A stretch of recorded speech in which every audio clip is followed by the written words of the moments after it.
Ladies and gentlemen, I need all of you to stop what you're doing and listen. Toucher. You might hate me, but you're listening. And Hardy. Don't bother me. I'm at the Pickle Palace. On 98.5. I know what I'm capable of. He said something about peanut butter, right? Yeah. Boning, baby. Make America nut again. That's gross. That's disgusting. Let's talk about cheese. What are you going to have for lunch?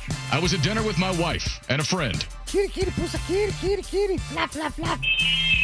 Shut up, I'm trying to talk to Paul. Toucher and Hardy. Good luck trying to put your finger in it when there's a million holes. On 98.5 The Sports Hub. Let's go. Hey, good morning, everybody. Good morning. We are Toucher and Hardy, Town Fair Tire Studios. 617-779-0985. You can watch us on YouTube. Subscribe to 98.5 The Sports Hub on YouTube. Those videos are up there all the time. And you can download the podcast wherever you want. And as young Nicholas is out and Ryan is here, that means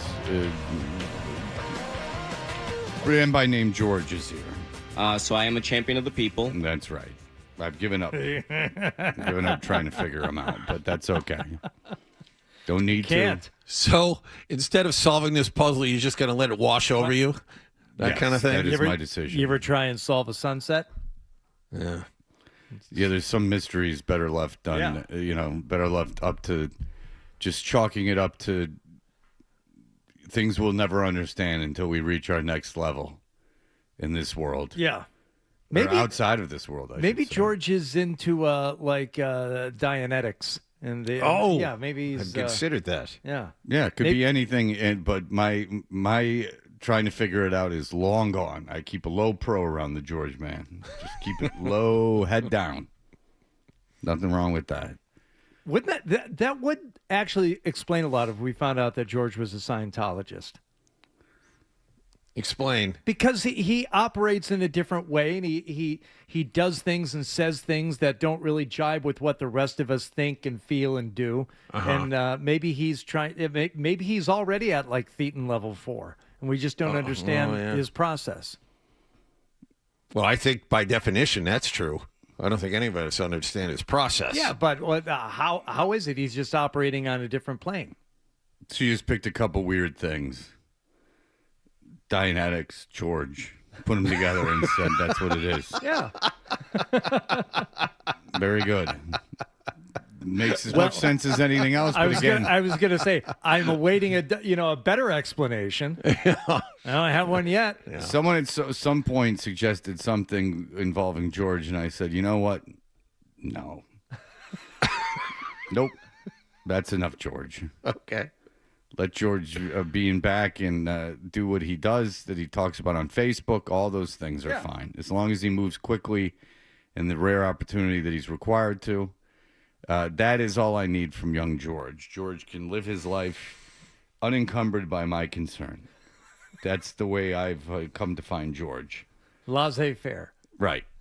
I mean, if I have friends who send me screen caps of the YouTube chat where George is just on and on and on and on and on talking on the YouTube chat, that's fine. Yeah. That's his business. As long as when we talk for 5 minutes about something needing to get done quickly, and then I ask him to do it, and he dicks around before he stands up, that's the... George! That's all I need from George. George, that's right. Run. That's all I need from George. Right there. That's all. Big show on the way today. Bert Breer will be in. Cedric Maxwell.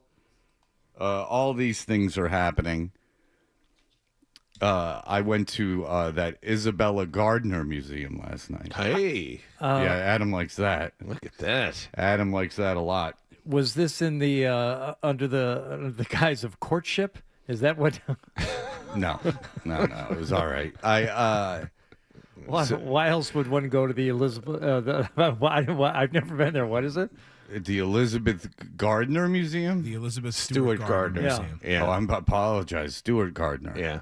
Not to get confused with the Elizabeth Gardner Museum. Right. Which is from the movie where the girl turns into a woman.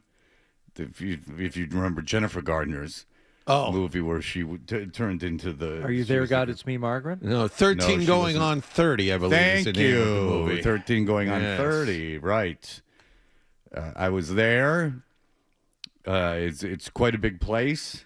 They had a big garden and many paintings, some of which have been stolen. Oh, that's very famous. Yeah. Yes. Yeah. Well, it's pretty amazing. So now they have old people and very frail people standing in every room to make sure you don't steal anything. So they've buttoned that thing up pretty quickly. Maybe they figure a mob of them will slow you down. Right. They call the other people. Could you walk up to one of these cards and go and knock them down and take the painting? Pretty much. Okay. But there's like frames where they've stolen photos, but there was this one thing where there are all these like old books, and I was like, and they're like right there, but you're not supposed to touch anything, so you didn't touch it. So, but I couldn't see, so I put the flashlight on my phone on, and I was looking at the boat, and they said, "Do not." Now this isn't art. There's books behind a piece of glass. Doesn't matter. But apparently the light from the phone would, do untold damage. Oh, to it would photo. incinerate that book. Yeah, absolutely. I mean, it would really fade it a lot more than it's been faded over the last over 100 years. I've read that that is going to be a new form of combat, right up there with push hands. It's just going to be iPhone lights. I mean, you just kind of duel each other with. Right. They're almost like lightsabers. Those things. You got to be careful. You have to do it in the dark, though, otherwise it doesn't really count. Did you see the do it at thing night. that 60 Minutes said the U.S. government has that they got from Russia, like the underworld in Russia? The sound thing. Oh, the microwave thing. Yeah. So yeah. it's something. It's pretty innocuous looking. It can fit on the body of someone. It gives out these pulsating microwaves. Now they don't heat you up. What they do is they get inside your brain and your soft tissue. So it's your soft tissue, which is also brain matter, soft tissue, and it pulses that away. It can go through windows, drywall. It can go up to hundreds of feet. I think that's the thing I saw, and I remembered it wrong as being like a sound thing, but because of the wave part of it. Yeah, so they're using it to make people like really ill, and right, and you don't know, obviously, because it's your brain is telling you it's coming from inside of you. Yeah, because it's affecting your brain. And apparently it's been tested in the United States. They had 3 independent sources, and 60 Minutes is no longer can be in any way considered some tool of the left-wing media. I mean, this is completely shifted. They're agreeing to every rule that's been put upon them. Right. So, this doesn't sound holding stories, altering stories. Right. Yeah. So you can't chalk this up to, just the liberal media just making things up. This is if anything, it would be the other way around, which it doesn't sound like they would do that. So it's this microwave thing that apparently it gets you, and then you think it's like inside your head, and it can like incapacitate you. It can't kill you, I don't think, but it can incapacitate you, and you would be unaware of what's happening. So, theoretically, you could just be sitting in your house, and this thing could go off. Or more likely, you could be in like an office building with, thousands of people in an office, like a big high rise, and they could just make it in the high rise, and then everyone would become incapacitated in the high rise. So that's something that they've been working on. It sounds kind of neat. Yeah. It's an agitator, that thing. Yeah. Because as we learned from COVID, the invisible things are the most fun. When they unleash a virus or any kind of invisible weapon, those are the most fun ones. Well, those are the ones that people have the most logical and reasonable reactions to. So if it's something that can be seen, well, then we all can see it. And we can all deal with it in our own way. But if you can't see it, then that allows people to really lose their minds. Right. So good, excellent. Well, anytime like Arkansas is the leading in the sense of COVID, like Arkansas got their crap together before anyone else, I would say that kind of goes in line with what you're saying. I've been I read an op-ed. It was either in the Globe or the New York Times, and it was talking about like traditional conservatism and how that exists in some of these, very red states.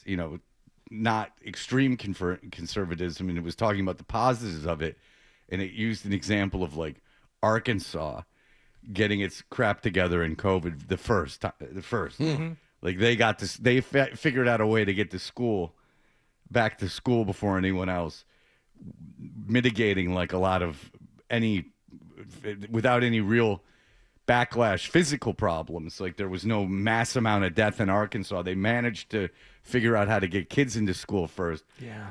So I'm on the same page with you, Hardy. It seems like invisible things really throw us for a loop. Right. Where we really don't know what to do. And we just say, best err on the side of destroying kids. That's what we should do. I don't know that having 6 and 7 year olds running 3 monitor setups in order to attend class there for a year was necessarily detrimental.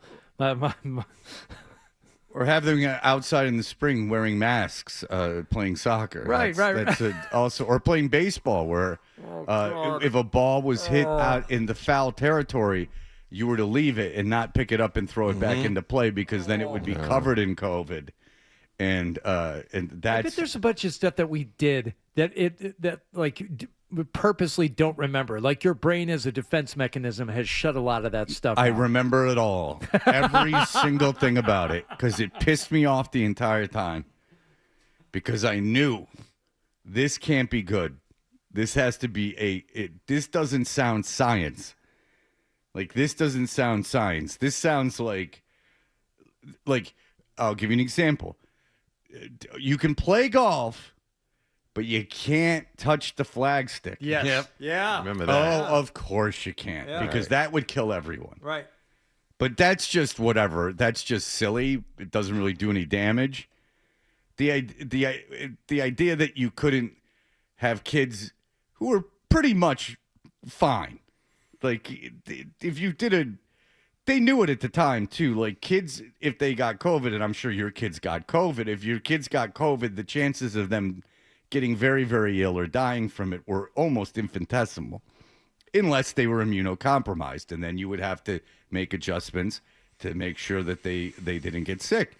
And unfortunately, they would have to really quarantine and wear masks and things of that nature to protect themselves. And that's, you would just have to deal with it. But if your kid's immunocompromised, you're probably used to these kinds of things, and it's an unfortunate hand you've been dealt, but you deal with it. But the idea that healthy kids, that you could not touch a ball that was hit into foul territory on a spring day and throw it back into play, because then who knows what's on your hand, and that would travel on that ball, and then it would sweep this grave disease into everyone that touched it. I remember everything. I remember because it all made me furious. And then I would hear the psychiatrists talk about it, and they would go, this is doing a lot of harm to kids. And I went, oh, you think? You think? Teaching them there's an invisible thing that you can't do anything, and you cannot socialize with anyone your own age. You cannot touch things outside. You cannot play outside. And it turns out, I've even read, not like scientific stuff, but like government literature for the public to read about how they effed it all up. And the CDC has put out reports about how they messed it all up. It's easy to read. I'm not pretending to be Joe Rogan. Well, here. should there be something that is so bad that you can't touch a baseball in foul territory, or you really can't go to a park without wearing a mask, and these guidelines go into place again, no one's going to do it. No, that's a big problem too. And then there are places like Brookline. So if anyone accuses me, as sometimes they do, of being like this, very left-wing guy or something like that. But you have to remember, during COVID, I was being considered a very right-wing guy. Now, it was not anti-vaccine, of course. That I found silly. But I had a pretty good sense that we were overreacting in terms of the very asinine outside stuff. And I do mention this from time to time because it still bothers me. I see that. And it still bothers my kids. I mean, it still bothers your kids. There's no way it doesn't. Like, I mean, it's kind of like a mishmash. And as you said, Hardy, you don't like remember things like that. Like they were at home. Yeah. Like, you know, not learning anything, not socializing. And if you had a kid in middle school or something, or in elementary school especially, or I feel really bad for people that were in college or late in high school. I feel bad for everyone. But like, you know, middle school is not so much. Obviously, it's about learning some things, but a lot of it is socialization, which requires you to be there. And if you're not there, you're not getting that very important. Middle school sucks, right? Pretty much. Yeah, like kids, their brains have not developed. I'm going to say it wrong, but it's something about like it's either like a sympathetic part of the brain or something along those lines where they'll just say like awful things. Like you don't have that kind of filter to not just say like awful stuff. I was told that by a doctor. And but you got to get through it. And then once you make it to the other side and get into high school, at least in terms of my kids, I just saw with my kids and their peers, things got a lot calmer in terms of kids saying psychotic things to one another. But, you know, to miss that whole chunk of development, probably not the greatest. No. I was swapping cars out last weekend and getting all the stuff out of the vehicle I've been driving since 2019. And tucked somewhere way deep in the deep center console thing, I found a pack of unopened masks that, you know, still carrying around, you know, just in case. And and you know, the stuff that you're going to put in, you know, your new car and like, you know, take care of that. I said, nope, that is in the trash bin. Like brand new, a lot unopened. of satisfaction doing that. Well, there's just no way. There's no way. That won't put on another mask again unless, you know, I'm invited into the surgical theater. That's it. Not doing that. Yeah. That's why I won't watch Zoom. That's why I won't watch anything on YouTube. That's why I won't watch the Manning Cast. Too many Zooms. Too many Skype sessions during an unfortunate holdover from a time we're trying to put behind us. I think that's why it drives Fred crazy too when you see Eddie House or somebody up, you know, doing Celtics post game and he's, you know, sitting somewhere else. It's or like no. that. Yeah, that's this crap. There you go. Yeah. No, that's not a TV show. That's the type of TV shows we watch during COVID. And you just, we can just keep that going. Well, you can, but I'm not going to watch it. Well, it's just investing nothing into your product at this point. It's gone beyond COVID for me. It's like the entire zooming in, like on a regular basis. I understand if like Wilbon or Stephen A. Smith are covering something out of the city, but they go to a studio and they do it in the city they're in a studio. Yeah, that I understand. Like if you have to be put in satellite wise, but you're in a studio. They had the NFL Network yesterday. This has nothing to do with COVID, but they had the NFL Network yesterday.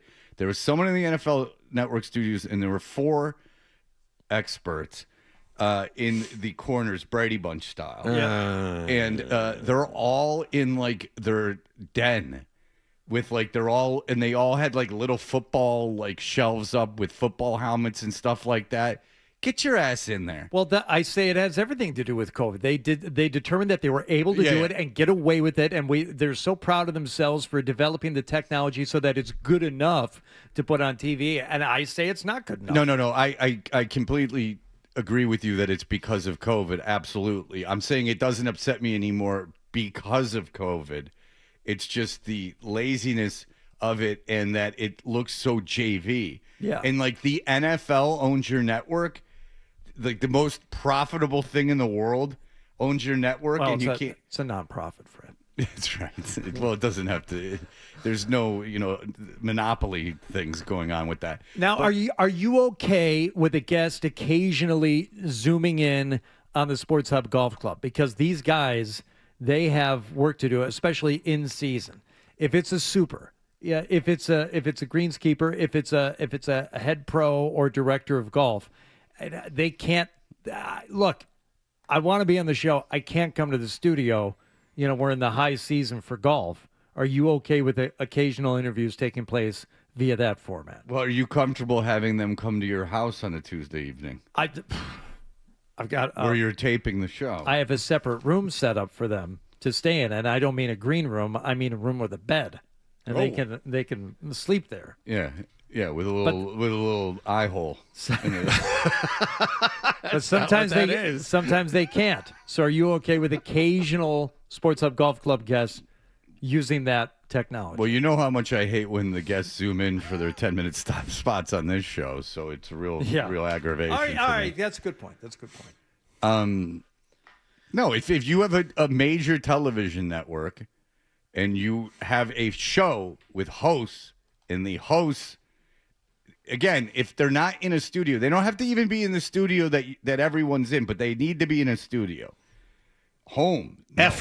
Effort is the most important thing. Instead of, okay, let me just put my computer right here on my desk. Well, we've discussed this a million times. The show can be done with one of us at home or on location, but as a rule, that it's much better. I mean, look at shows, not on this station, but like national shows that the people aren't in the same room together. I mean, they're miles worse. Radio shows where they're on the same place, miles worse. Really bad, if you know what I'm saying. I do. I mean, you there's a line of demarcation because you'll hear something and you'll go, wow, that sounds really good. And you'll go, oh, 2019. Right. Before everyone was remote. And there was nothing we could do about it for a while. But we were back in here, John, pretty quick. I was out for 2 months, and I was the first one back. I was out April and May and back in June, and Rich was gone for a year and a half. Yeah, I'm trying to think of his own reasons. Yeah, no, there was a specific, but I don't remember when you came back. Well, it was certainly well before a year and a half. I know, of course, but I don't remember specifically what month. No, I wasn't thriving during that time, but I was certainly here when I was here. All I remember was the baseball cards from that period of time. Yeah. Don't go down the baseball card. I know, my mistake. We're up against it. Sorry, 12. Yeah, don't go down the baseball card thing. Well, I could see him winding up. Who? Wallach. No, that was one statement. All I mentioned was that was one statement. I got your back, Johnny. Thank you. And anytime you want to talk about those little treasures, I'm here for it. All right. Look. We got one big game last night. Well, there's 2 big games, 2 big losses. Fun to talk about. 2 stinky teams. Stinky. All right. We'll be back in just a moment. Toucher and Hardy.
same way you do. Nothing happened. He's got the same questions. Where is the story? And the same opinions. Boring. And he's back with Fred on the Sports Hub.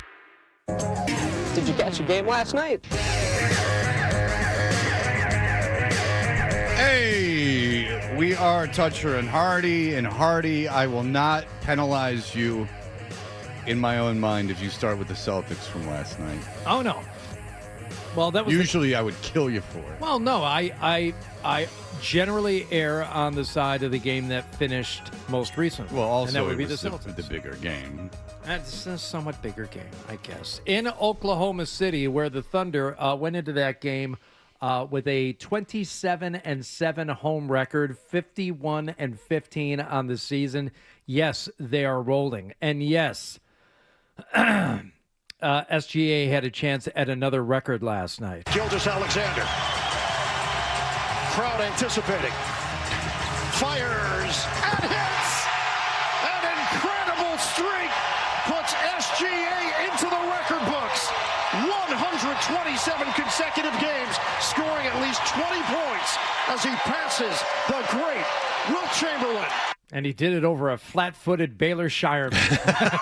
Congratulations. Well, I'll tell you, the fact that he's not a big guy and was able to do that, I think makes it far more impressive. It's really, I mean, the guy is absolutely incredible. And that the shot that he made to break the record there, it was almost like watching one of the YouTube one-on-one guys where, they just, go to parks around the world. I don't know if these guys show up in your feed, but it's like... Sure they do. Toward we know and one. We all know and one. The professor. Yeah, but these guys are just... White guys, so everyone underestimated. That's right. There's one dude now, he only plays games to 5. And it's like, first guy to 5. And it's like they're so physical, and it's nothing but fouling. These guys just foul the crap out of each other. Right. So by the time it gets that final point, they're both just gassed.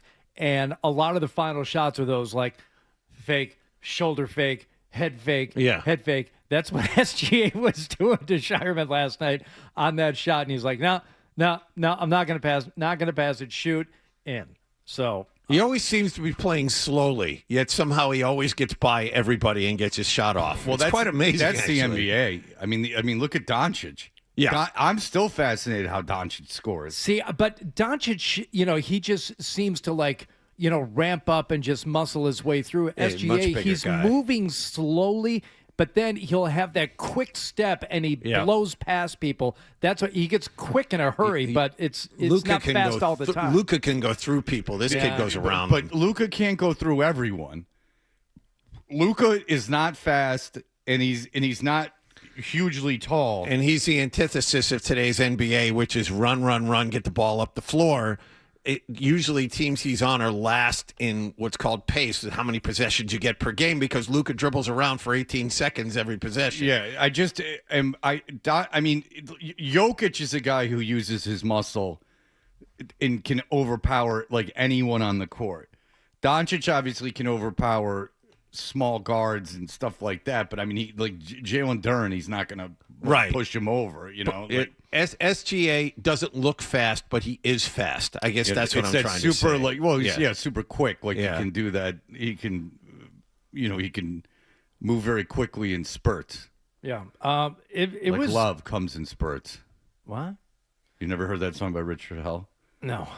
You never heard Love Comes in Spurts? No. You never saw Pump Up the Volume, the Christian Slater movie? I have. I don't think I did.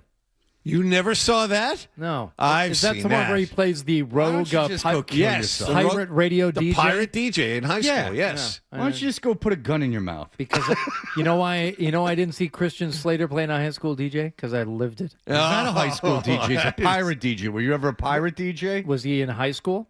Were you ever a Happy Harry Hard-On? Oh, yeah, I remember that. Yeah. I think I must have seen clips of it. I never. They play Wiener Schnitzel by the sentence. You've never seen someone so excited in their entire lives when they did that. That didn't piss you off? They were like, oh no, I was like, yeah. This was back before the internet. I was like, Everybody knows the dice are loaded. Is that the right song? That's not Wiener Schnitzel. No. Oh yeah, but they play that. Yeah, okay. That's how they open the movie. Okay. I tried to have my daughter watch it. She got about 10 seconds in. Oddly enough, my son and I were sat down. He's like, he was gone. It took about 20 minutes. He's like, all right. This is cool. Yeah. No Jason Tatum last night as he's getting a breather, but a little wimp break. Mm-hmm. What? He's a wimp. Get in there. Tatum. Oh, Tatum. Yeah, he's got that Achilles coming back from. Fred, leave him alone. Jaylen Brown's in there. What a game, though. Back and forth and tying it up. And, you got a chance to tie it here at the end, Jaylen? Shireman just does get the bounce pass into Jaylen Brown against Dort straight away. Jaylen, left-hand dribble, gets to the free throw line. Pump fake, can't step through, so he steps back high. Fade away is good. Oh, my goodness. Mark Daigneault will not call the timeout. He has one remaining. We're tied. Shot clock is off. That's what do they have? Grandy in a pillow fort calling the game there in OKC. I don't know what to tell you. I don't know what to tell you. Crowd mix is a little low there, engineer. John can't divulge these information. I don't know why. I don't. Oh, yes, you do. All right. Well, Thunder up 2 at the end. Celtics with a chance. Sharman, wide left pitcher leaning in, fires a 40-footer at the buzzer. It's short of the rim. Thunder win it.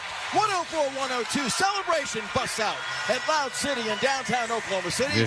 Okay. I know. Okay. I hate him. Downtown Oklahoma City. That's in quotation marks. That's it's one. Loud City.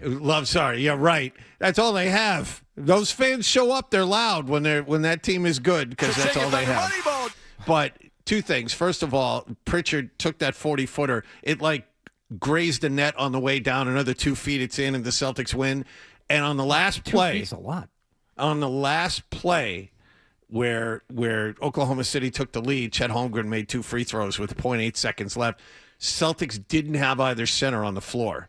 Queta or Garza were not on the floor. And that was like a kicked offensive rebound or something. It was. It was a corner 3 from Alex Caruso, missed it, but Chet Holmgren, who's about 7 feet 3 inches tall, I mean, Hauser's hanging on for dear life trying to box him out. He's giving away a foot to the guy. And Hauser is horrible defensively anyway. Couldn't do it, so Holmgren gets the rebound over him. Hauser has to foul him. Holmgren makes 2 free throws. Game over.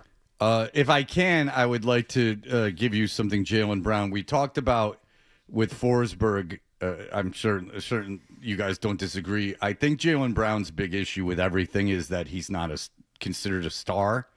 Remember, I said that to Forsberg. I'm like, he wants to be desperately a star. He's not. A couple examples. He didn't make the USA basketball team. He doesn't have like a big shoe, a sneaker. Yeah. I told you the guy called Mad Dog from Boston, and he's like, they kicked Jaylen Brown out of the game. And what about the people in Oklahoma City that paid to see Jaylen Brown? And then Dog was like, what? You think anyone in San Antonio? San Antonio. The people in San Antonio paid to see Jaylen Brown? Yeah. Like, no one ever has paid to see Jaylen Brown. Now, you pay to see the Celtics, but you don't pay to see Jaylen Brown. He was talked about. He didn't talk after the game in San Antonio, but he did talk after the game yesterday. Mm-hmm. And he was talking about what was going on with the officials. He said, in certain spots. Oh, I do. Do you want to play it? Is it a certain spots thing? No. Let me just read this. Okay. It's a little easier. In certain spots, maybe I could have been a little bit better, but you're passionate. It's a big game. You want to see emotion. You want to see your star players showing that emotion. I don't think I got the deserve to get to get tossed. Yeah. He, again, refers to himself as a star player. That's what's bothering him. This is his chance, just looking at it. I mean, no Tatum for most of the season. He's had an unbelievably good year. I mean, he's the reason the Celtics are where they are. No one's questioning an MVP-type season. No, but the follow-up to that was he's still not recognized like that. Yes, and this would be his 1 year to be recognized. I'm a number, because the knock on him for years was he's a number 2. If you give this team to him, he can't be a number 1. He is a number 1. You see it this year, but he's still not being recognized that way. Why? I don't know why. Because he doesn't have star qualities. He's not a star. For whatever reason, he hasn't captured people's attention. I think it's something about his game that is sometimes almost too methodical. Now, you could say that about other players, whether it's Jokic is a bad example. I'm trying to think of Just somebody who's... Jokic doesn't have that at all. Outside But of in terms of like, the flashy shots and the brilliant moves and the things that make you a star. I saw him dunk over 2 people last night. I mean, he has those moves. He's capable of making threes and dunking over people, but he's not charismatic. Maybe that's the reason. Well, I'll tell you. I don't know. How many people that aren't old school, not LeBron or Curry in that ilk, how many people in the NBA do you think fans from opposing teams would buy a ticket specifically to see? Like a casual NBA fan. Casual NBA How many Celtics? No, I'm because the sorry. answer is 0. Yeah. With that. But you pay to see the Celtics because they're that franchise. Yes. Right. In the NBA, outside of the old guard, Okay. how many people do you think people will pay to see? You saw one last night. Yes. SGA, which I'm saying because I hate pronouncing his name. Shea Gilgeous-Alexander. I understand Gilgeous? I never get it right. It's either. Gilgeous or Gilgis, and I don't Yes. want to be called out. Yes. Him, Anthony Edwards, people would pay to see, and that's why Anthony Edwards has this huge marketing campaign around his sneaker. And Fred, who cares about sneaker? Oh, yeah, they do. The players absolutely do. Yeah. Wemby, Doncic. Yep. Luke is in there. And then you start running out of names real quick. I mean, maybe Jokic because of the MVPs. Yeah. Maybe. But I mean, that's about it. The only I think people would pay to see Brunson before Brown. I think I There's think that's something part of it. captivating about the way he plays. And he plays for the Knicks. Yeah. And it's on that big He's stage. a smaller guy who manages to score 40 a game. Yeah. I get that. Plays like his hair's on fire. There's just one other guy, and this is probably not. Donovan Mitchell is a guy I would pay for. Well, yeah, but you're alone in that.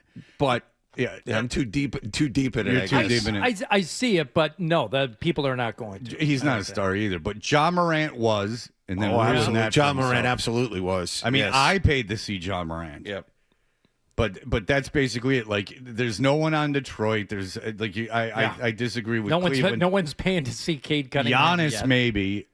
He's more like old guard almost at this point. Well, I think he's tweener. just short of that. But yeah, I think Giannis is on that list. Yes. Yeah, so, it's not Embiid anymore. It's not Tyrese Maxey. I'm just going through the teams. Like, I think it could be. One day it could be Tyrese my Maxey. son loves Tyrese Maxey, and he hates mine the too. NBA. Yes. But for the Celtics, they only lose by 2 in Oklahoma City to the Thunder without Jason Tatum. Overall, after the game, Missoula, Brown, not upset. Good effort. Pritchard a little down on himself for not hitting the last shot. But a good game, but ultimately a loss last night. All right. We'll get to the Bruins next. Here are the headlines. Essential Sports Hub headline.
legendary radio station.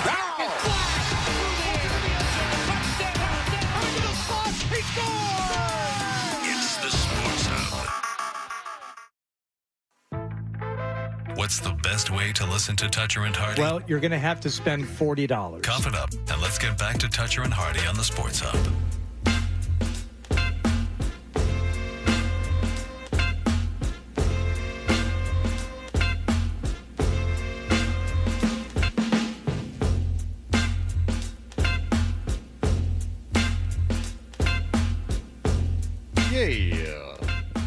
Listen at the end of this segment for a chance to see tickets to Bill Burr, or to win tickets to see Bill Burr. I messed up. All right, there was another game yesterday. Oh, sorry. I thought it was 7 o'clock. We're ready to bring in beer. Oh, my God. All right. Yes. This guy. Get him off the moon for one moment if you wouldn't matter. But back to earth, you know what I'm saying? San Jose Sharks were at the Garden last night. Sharks scored first, 6 minutes into the game. Then a big chunk of scoreless hockey until there were about 6 minutes left in the second period. Now Celebrini. Fan on a shot, top of the circle, got it right back, threw it in front, and they score. Toffoli standing at that far post, it ricocheted off him and in.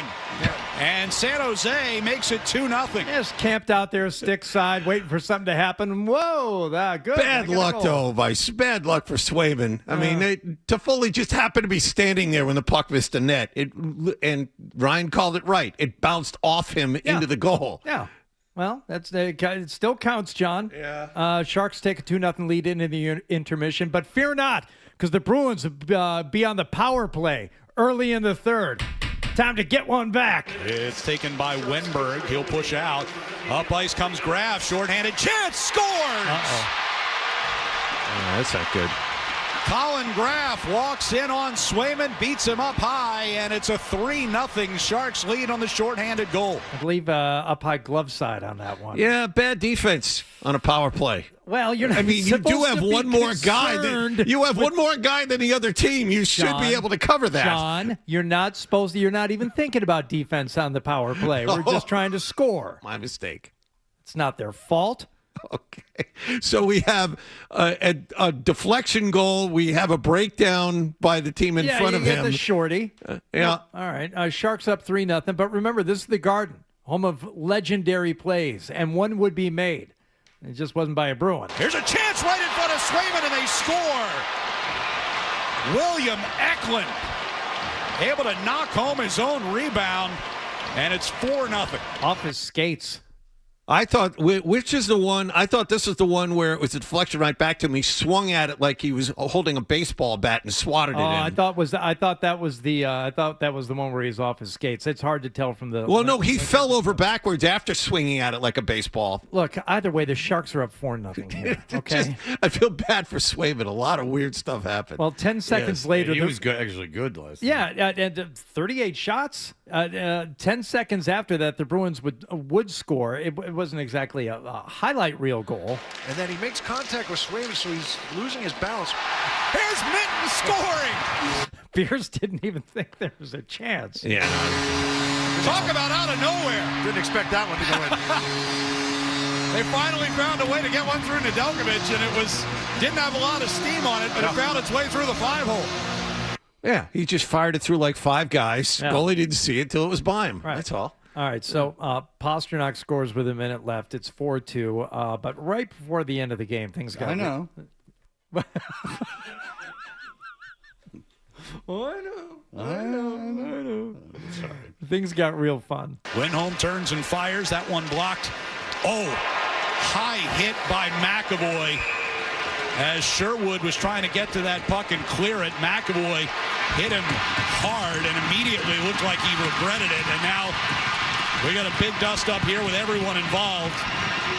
McAvoy's trying to get away from the linesman here as Desharnais wants at him. It looked like McAvoy wanted to apologize, but he made the hit. And now Sherwood just threw a punch at Pastrnak. Yeah, it's going to go here. Elias Lindholm's got a hold of Sherwood. Mostly just wrestling at this point. It was What did you call it in the pre-show meeting? I wouldn't call it a cheap hit, but it was a value hit. It was not expensive. Cheap-ish. Cheapish. I think you take the ish off that. And McAvoy knew it the second he did it. So how many times will David Pastrnak get a misconduct penalty, which is what he was given at the end of the game? Oh, yeah, I mean, every other game. I know. So, he's a real problem. Yeah, I know. What? A misconduct penalty. All right. What I do? Leave me out of it. And after the game, Marco Sturm, I guess, just reinforced the importance of getting points right now. I feel like every game is important now, but other teams won't sleep either. Other teams are pushing too, so that's where we're in. We're in a fight, and now we got 3 games, not just one game. We got a 3-gamer, and I mean, I always say, you want to come back with 500 and above, so hopefully we can do that this week. John, I don't want to hear from you. The Red Wings are now without 2 of their best players for at least the next 2 weeks and maybe longer. And they are, was that what you were going to say? Oh, I was going to say James Hagen's going to be here very soon. Yeah, don't care. Okay. So what I'm saying, far more interesting. So sure. The Red Wings, well, it is. Okay. Go ahead. It's not. The team that's 1 point ahead of you, and you have a game in hand in the wild card standings, is missing 2 of their best players, including Dylan Larkin, for the foreseeable future. Okay. So what I'm saying is that this is an opportunity.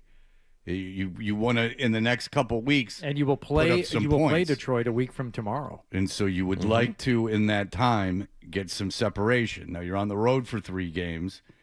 You need to start collecting some points. Take advantage of this while Columbus is at your heels. You would like to get in front of Detroit, which you should be able to do. Yes. And I did want to say this very quickly. UMass basketball took down undefeated Miami of Ohio yesterday in the MAC tournament. Quarterfinals. Miami of Ohio. You want to hear the 3 games before they lost to UMass? Sure. They beat Ohio by 2 points, Toledo by 2 points, and Western Michigan by 2 points. It's good teams. This team has no business being in the tournament. You got to win that conference. You can't lose. You got to win. That's an automatic bid. And anything short of that, you should not make that tournament. And I'm looking at Joe Lunardi's bracketology, which he updated at midnight after the loss. And he, at the moment, has Miami of Ohio as an 11 seed. Yeah, Auburn lost in their SEC tournament already, so that was a team that was on the bubble. Yep. And I'm not sure what Ohio State did because that's another bubble team. Thoughts and prayers to Jim Louth, who had a 2-team parlay yesterday with both the UMass Minutemen and the Providence Friars on the money line. He couldn't get a money line bet on Providence, so he had to keep doing a score adjustment to get it as close to 0 as possible in terms of the number of points he would receive. But Friars unfortunately lost in a squeaker to St. John's, 85-72. It was worse in the second half. They were down 25 at one point. Well, at least That's why I say a squeaker. They made it a game. They only lost by 13 points. You can tell he's a shrewd gambler, not at all going with what he wants to have happen. So good for him. That's pretty exciting stuff. All right, we will be back, but first, caller number 10 in the contest line, 617-931-0985 will score a pair of tickets to see Billy Burr for the first ever comedy event at the Centerville Bank Stadium. Of course, as you know, it is home of the Rhode Island FC. Don't miss Bill Burr live June 12th at Centerville Bank Stadium. Tickets go on sale Friday, 10 a.m. at Ticketmaster.com. Bert will be with us via Zoom from wherever the hell he is now, skiing around. We will be back in just a moment. More Dutcher and Hardy on the way. Dutcher and Hardy. Owen Beetle, Felger and Mass. The Bruins, the Celtics, the Pats, the Revolution. This is Boston's home for sports. WBC FM at HD Boston. 98.5 The Sports Hub. A Beasley Media Group station. Sports Hub headlines. Presented by Celsius Energy Drinks. Bruins had their 13-game home winning streak snapped last night by San Jose, 4-2 at TD Garden. Marco Sturm's team had to play from behind all night. Yeah, we were just looking for that one goal. I think that just didn't happen. Usually we get a response after a 1 or 2 goals, and then we know when we score 1, we're going to get the crowd going and we can change the game. But then, especially after that third goal, I think that was the tough one. Fraser Minton and David Pastrnak both scored goals for the Bruins, but they came in the third period after their team was already down 4-0. They visit the Washington Capitals tomorrow night. Celtics closed down their 3-game road trip with a tough loss, 104-102 to Oklahoma City. Jaylen Brown, 34 points on a night when the Green didn't have Jason Tatum or Derek White, but Chet Holmgren made 2 free throws with under a second left to put the Thunder ahead. Shai Gilgeous-Alexander, 35 points. He set a new NBA record with his 127th straight game with 20 or more. The Celtics' next game is against the Washington Wizards tomorrow night at TD Garden. Red Sox got some relief help yesterday. They signed 36-year-old lefty setup man Danny Coulomb. The Red Sox also lost to Minnesota in Fort Myers 8-5. They played Tampa Bay at JetBlue Park today. U.S. faces Canada tonight in the quarterfinals of the World Baseball Classic. And the Minnesota Vikings have signed free agent quarterback Kyler Murray. Sports Hub headlines are brought to you by 128 Plumbing, Heating, Cooling, and Electric, the company that finishes every job strong. If your home or business has a plumbing, HVAC, electrical, or drain issue that can't wait, you need to call 128 now at 888-CALL-128. I'm John Wallach on Boston's Home for Sports, 98.5 The Sports Hub. Your next update at 7:30. Boston Talk Sports. Trade Drake May. We all know what, but we won't say what. Yeah, worst take on these airwaves in the last 24 hours. We may not take a call today. The Sports Hub. Why do people listen to Touch Your Touch? Because it's a thing. All right. You know what I'm talking about. Sure. No idea what you're talking about. Here's more of The Thing on the Sports Hub. A team that always compete, even with the injuries last year. I think they went 13-4. Talked about in many articles as the preeminent knowledge base of what's going on with the Maxx Crosby situation. So congratulations there. Oh, that's nice. I'm glad that people have some good things to say.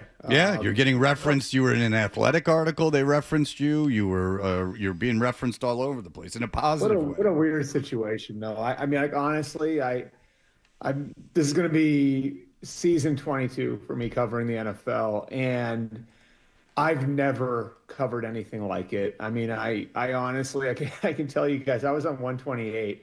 Driving back from the NBC studio on Tuesday 95, night. Yep. No. You're good, Bert. Don't let him bully you. That's an inside thing. I'm from Massachusetts. Thank you. That's right. Yes, you are. That's right.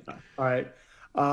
So I'm on 128, and I get a text, and it's a wow in all caps. And this is like, just to give some people some insight. Like by the time you get to like Tuesday night of this week, things are starting to wind down a little bit, and I'm driving home and thinking I'm going to have a normal night, and it wasn't a normal night. So I was leaving about 2 a.m. on the phone, and it was a long night for sure. Yeah, I was leaving my daughter's practice, and it said something about a Crosby trade, and I thought they meant Sidney Crosby because the Maxx Crosby trade had already been had already happened, and I'm like, that can't be.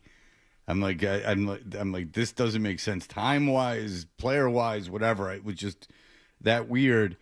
All right, so, sometimes you say things are funny, like me. I'll say things are funny, and they're really not funny. This is pretty funny. Maxx Crosby made a 13-minute goodbye video like a jackass to the people of Vegas where he spent 7 whole years. I mean, thank God that he did the big video. And then they tell him to go. Already knows how passionate the people in Vegas are. Oh yeah, right. I mean, they live and die with their teams there. It just seems to be this total lack of self-awareness, or this just complete shoving it away. There's no shame. It's just like I'll self-aggrandize. I will just build myself up. All those guys grew up with, though. You know what I mean? Like I feel like this is like. I mean, most of these guys, and maybe not Maxx because he went to Eastern Michigan, but most of these guys grew up and their recruitments, like when they're 15, 16 years old, are treated like, presidential elections. Yeah, all power to God. That's what they all say. So even my son's friends when they get accept offers. Yeah. Right. Like, I mean, like, so I feel like, I mean, yeah, you're right. You know what I mean? Like that it is that way. But I think to some degree, like that's kind of what we've all done to them. You know what I mean? Like where they are that way because a lot of them grew up that way. And from the time they were 15 years old, they were made to believe that everything that they do is the most important thing on earth. And look, in like Max's defense, like I do think like that video was coming from a good place. Like he was grateful to the Raider organization, and you know he's got a really close relationship with Mark Davis, and I think it did mean something for him to be a Raider. But I'm with you on that. Like a lot of these things wind up coming off very over the top. Well, and it's also like, you know, let someone else do it for you, right? Like let someone else tell you like how much they miss you. It's not your business to make that. But whatever, that's another issue. A lot of things interest me about this. You know, were at the, like I said, at the head of this reporting. Tell me if I get anything wrong. We don't really, if I get it right, we don't really have to get more deep into it. But Maxx Crosby was pissed at the Raiders for not letting him play at the end of the year when they said his knee was hurt, correct? Right. Yeah. So it was, you know, going back to October, he initially hurt the knee, and that was against the Chiefs. I think it was a Monday night game. You can look it up. But when he hurt the knee, there was an acknowledgement in October that he was going to need surgery, but he could play through it.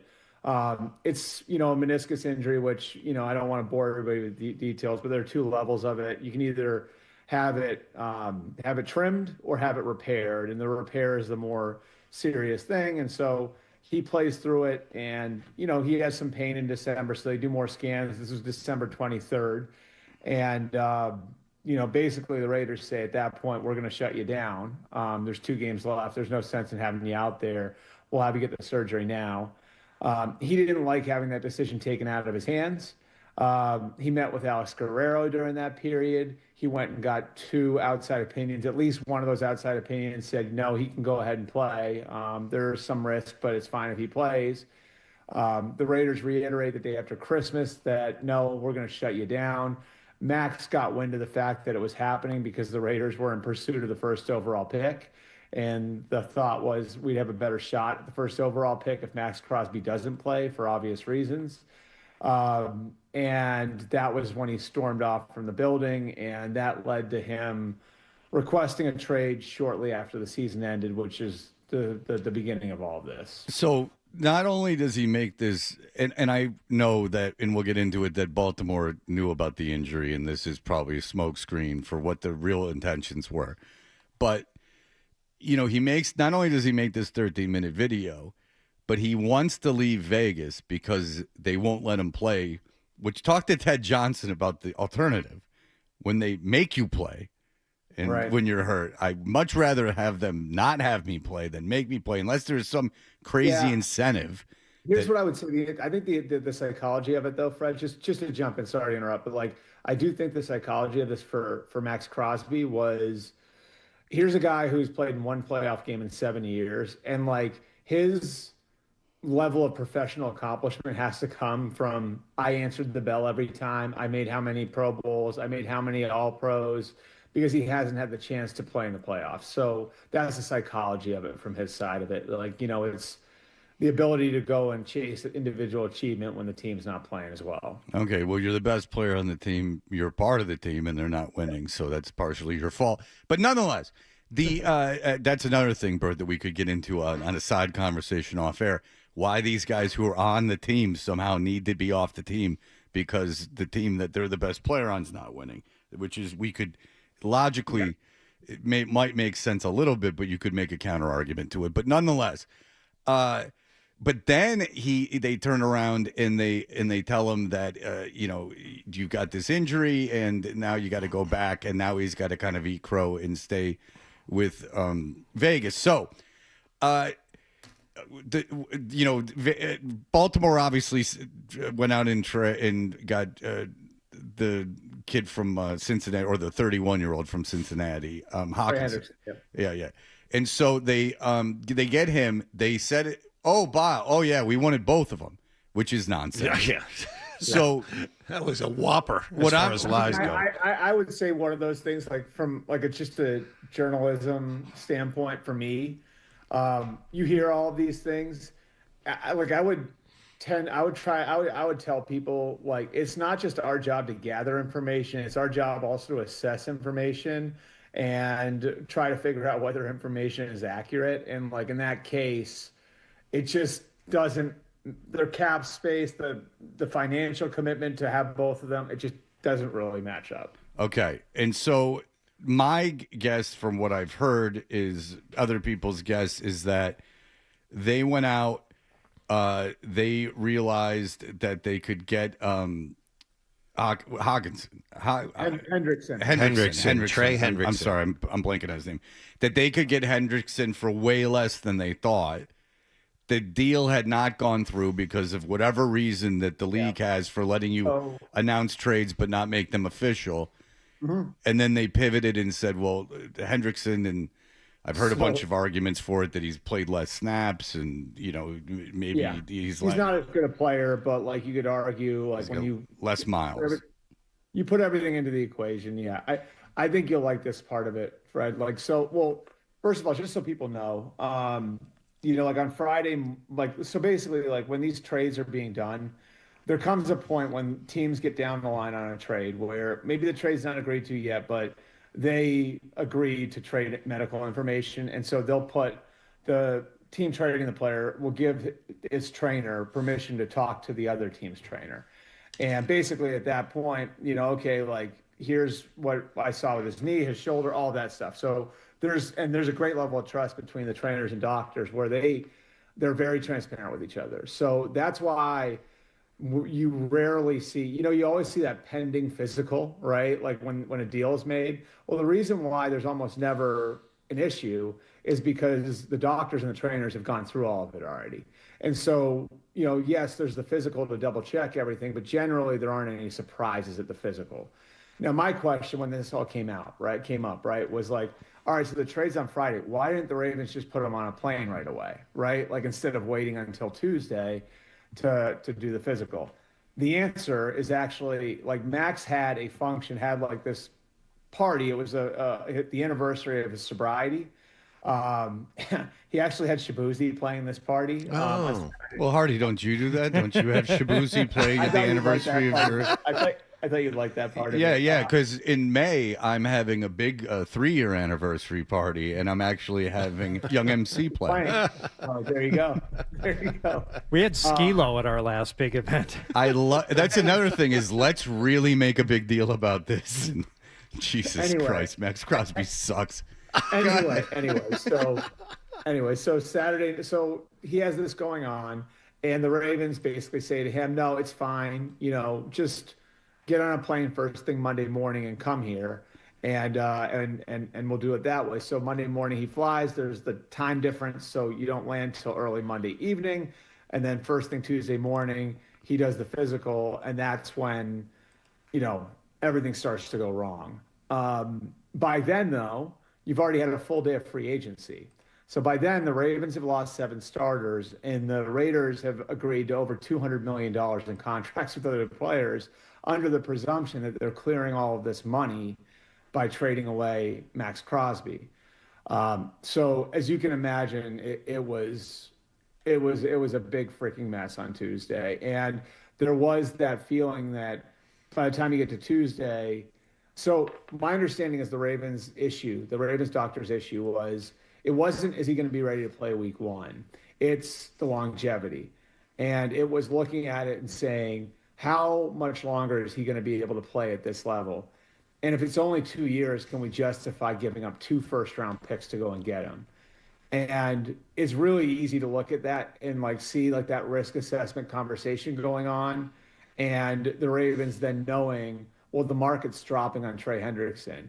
And at that point, like the bidding on Trey Hendrickson was between $25 and $27 million per year. And like the NFC East teams were involved in it. At one point, the Cowboys were in there, the Eagles were in there, the Commanders were in there. And the Ravens, of course, go to $28 million. And that's less than they would be paying Maxx Crosby on the contract. And they'd be able to acquire him without giving up 2 first-round picks. So I think that's where the Raiders and like a lot of other people across the league are suspicious that the cold feet came from the opportunity to go and fill that hole with a guy who isn't as good a player, but would come for less money and without having to give up draft picks. So the question is, can Maxx Crosby be moved now, and what do you think that would cost? So I'll give the Raiders credit for this. They obviously haven't done a lot right over the last 5 to 10 years, but they honored all of their commitments. So they make all these commitments to these guys. They could have backed out of any of them because no deal was official until Wednesday at 4:00. So they honored all of those commitments. And I think some of the trust that was fractured through the Guerrero thing in December, I think now has been rebuilt. In that, I think for Maxx, he saw they had his back when the bleep hit the fan on Tuesday. Like, they were very communicative with them. They were trying to help him. And so I think they're going to go forward together for now. And I don't think that the Raiders have any intention to trade him for now. Now, part of that is because of all of this, it's killed his value. Mm-hmm. You know, like his trade value is not the same as it was a week ago. Because, I mean, think about it this way, right? If you're another GM or you're another coach, how much risk is there now in trading for Maxx Crosby? We talked about that. If he gets hurt, that's pretty much your job. Yeah. Yeah. How bad are you? Like, how bad is that going to look? How do you go to your owner then if the Ravens fail him on the physical, and then, you know, a year from now, like all of a sudden his knee's breaking down, and so now you've given up all these picks and paid him all this money for what, a year of service? Like, that could be your job, you know, because now you look like a real idiot because another team already failed him. So I think what'll happen, and this part I'm forecasting a little bit, but I think he starts the season as a Raider, and I think if he plays really well, like we all know he's capable of playing, and the team doesn't play well, maybe this gets revisited again at the trade deadline. So in other words, like, he has a couple months to reestablish his trade value. And if the Raiders aren't very good and they're struggling with the rookie quarterback and everything, maybe that's when you revisit all of this. But I think for now he stays on the Raiders. Okay. Plans for both sides. And to be clear, like, that's the Raiders' plan and that's Crosby's plan now too. And does that count for no, I'm sorry. Do you think Brady really wouldn't do any deals with the Patriots? I mean, I heard that the same way a lot of people heard that, like that. And I think I even may have said it on the show. Like, would Brady actually do that? Like, you know, you always hear those questions whenever there's, like, you know, an ex-player involved in these sorts of things. No. But I can't say that I actually heard that, like, Brady, you know, was actively nixing anything. So I'd hate to point the finger at blame Brady for something he didn't do. You know what I mean? Like, I just don't know whether or not, like, that was a factor in all of this. And quite honestly, like, I don't think the Patriots would have had a realistic shot at him anyway, because their pick was so much lower than the Ravens. They would have, I mean, the equivalent, the Ravens going to 2 first-round picks, like where the Patriots pick was versus where the Ravens pick, 31 versus 14. They would have had to throw in another, like, 2 and a 3 probably. So it would have had to been like 2 1s, a 2 and a 3 to get Crosby, and they were never going to do something like that. No. And that's just because of where the draft. If you look at the Jimmy Johnson draft chart, like the point chart that's out there, you can see it. Like, the difference in value in the picks from 14 to 31 legitimately is like you'd have to throw a 2 and a 3 in it. Like, if you were trading from 31 up to 14, it would probably be a 1, a 2, and a 3, or even 2 1s to go all the way up to 14.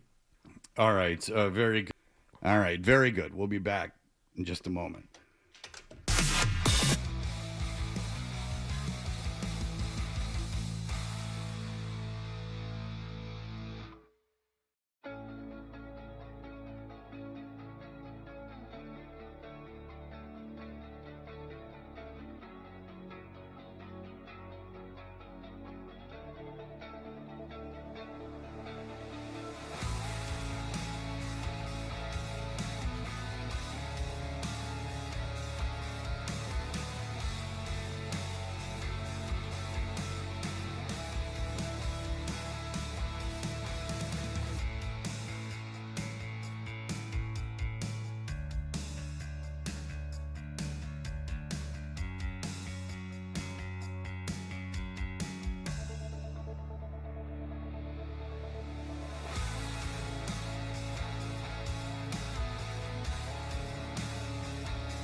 in a cape. And Hardy with blunt honesty. I am not known as Mr. Fun. Dutcher and Hardy continues on the Sports Hub. I'm very appreciative of how today went. And again, I cannot wait to get it.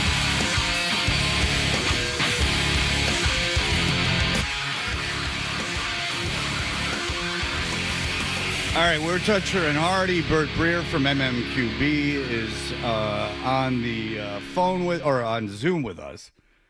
Very happy to have him here. Bert, what has been the impression of the... Well, first of all, I want to ask you this. Kyler Murray going to Minnesota?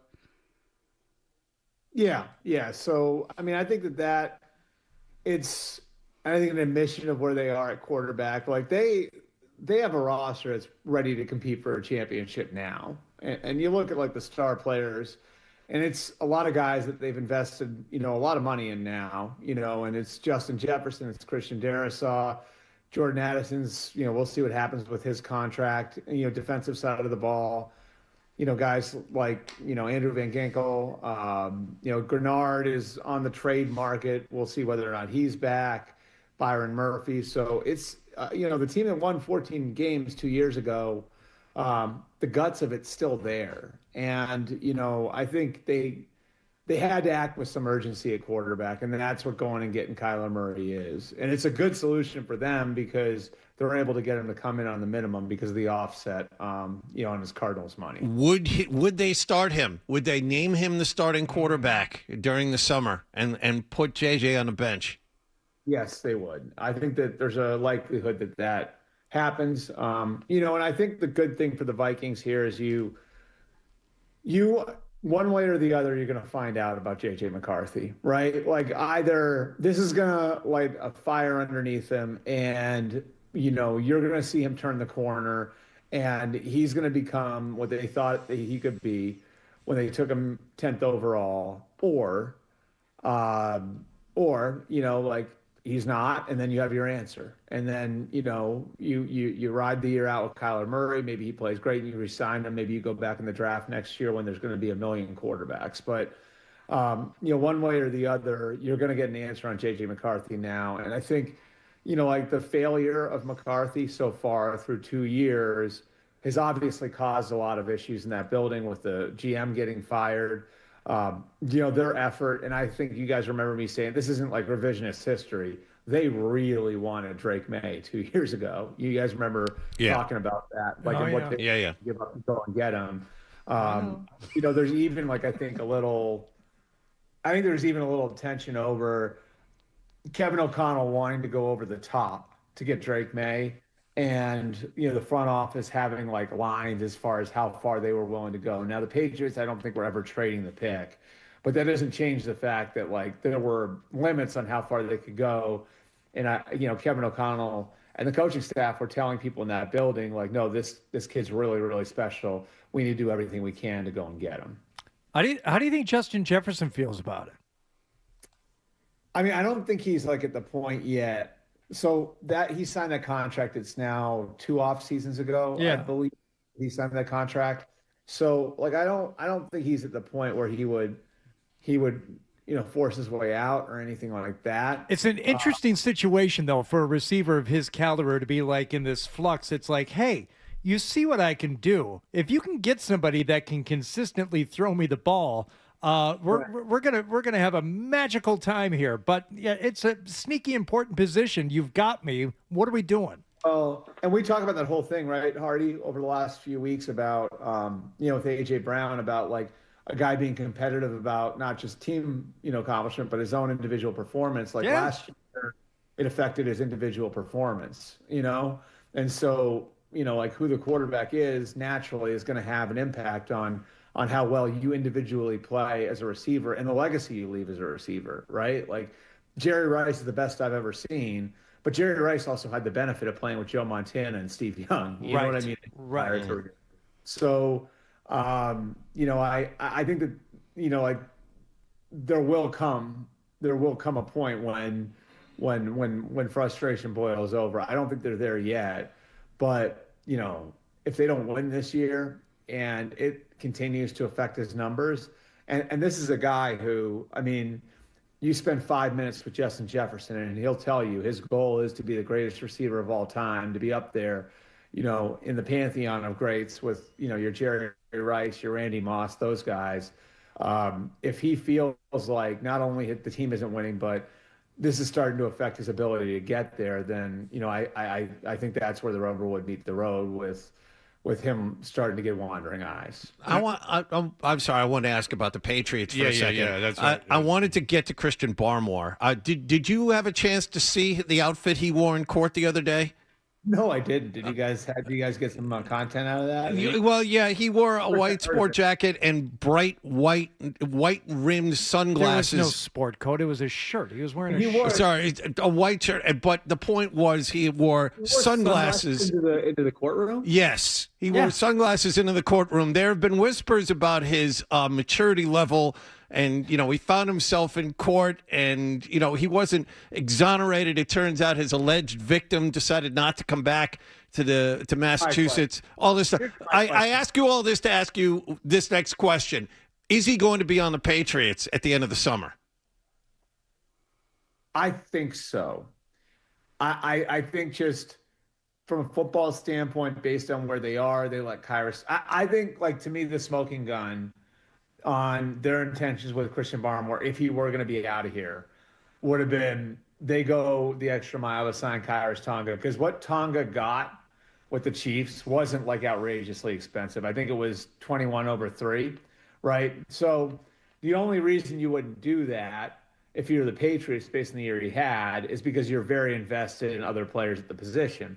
So if you plan to detach from one of those investments, well, that would free you up to bring a guy back who was a pretty big piece. I think we'd agree, right? Tonga was last year. Yes.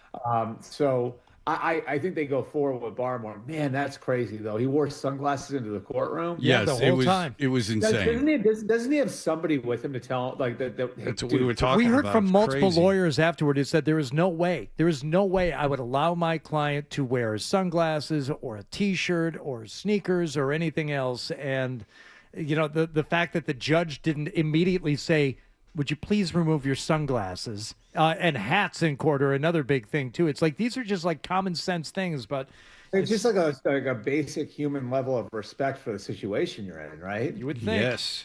I don't know how the lawyer, I can only imagine being his lawyer. I mean, I know they probably realized that they were dropping the case on him, but I'll tell you, even so, you would think that it's a pretty serious matter. You're up on big assault charges. Even though they're dropping it, I would be petrified until all the paperwork came through. That's for sure. Yeah. I mean, I would be pretty pissed off about that. Speaking of disgruntled players, we were talking about Justin Jefferson, A.J. Brown. Yep. What are you hearing about the chances of him getting moved to Patriots' interest? Yeah, well, again, I think we talked about this last week, but the 4 teams that were sort of in it, from AJ's perspective, it was communicated to the Eagles that where he was interested in going was the Chiefs, the Chargers, the Bills, and the Patriots. And the Bills obviously trade for DJ Moore. That takes them off the market for AJ Brown. And the Chargers and Chiefs, their focus was at other positions, so they weren't as interested, which left the Patriots as a lone bidder. And I think the Patriots, and this is just me looking at the situation for what it is, I think the Patriots knew in that situation we're bidding against ourselves, and we're not going to get a great deal if we're just sitting there upping our own price when no one else is bidding on it. And so I think, a huge piece of this now connects to Howie Roseman's ability to get his price and how flexible he is with his price. And, the price of a 1 and a 2, I don't think he was ever getting that for AJ Brown. Now, where other teams were, which, I think would probably be, and I use the comp, like the Stephon Diggs trade, not the first trade from Minnesota to Buffalo, but the one from Buffalo to Houston, which was a 2 and a pick swap. That's a huge gap from one price to the other. How far is Howie Roseman willing to come down? And then the other piece of it is, how hard is AJ Brown going to push to get out of there? Or does he look at it now and say, well, maybe I should be back in Philly. And I think that relates, and this whole situation's gotten complicated, but a lot of that relates to his ability to go back and play with the quarterback there, and where things are between him and Jalen Hurts, because they didn't finish the season in a great place. All right. We'll have more from Burt. We can get more into what the Patriots did this offseason and what the thoughts are around the league of it. Andrew Callahan says they've been very positive. We will have more of that when we return. Here are the headlines. Essential Sports Hub.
It's never changed.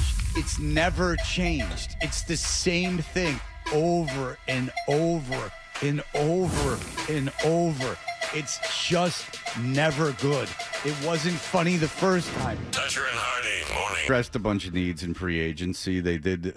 After the first day, people were panicking. They didn't think they were going to do anything. What are you hearing around the league about, and what are your impressions about the Patriots' free agency and offseason so far?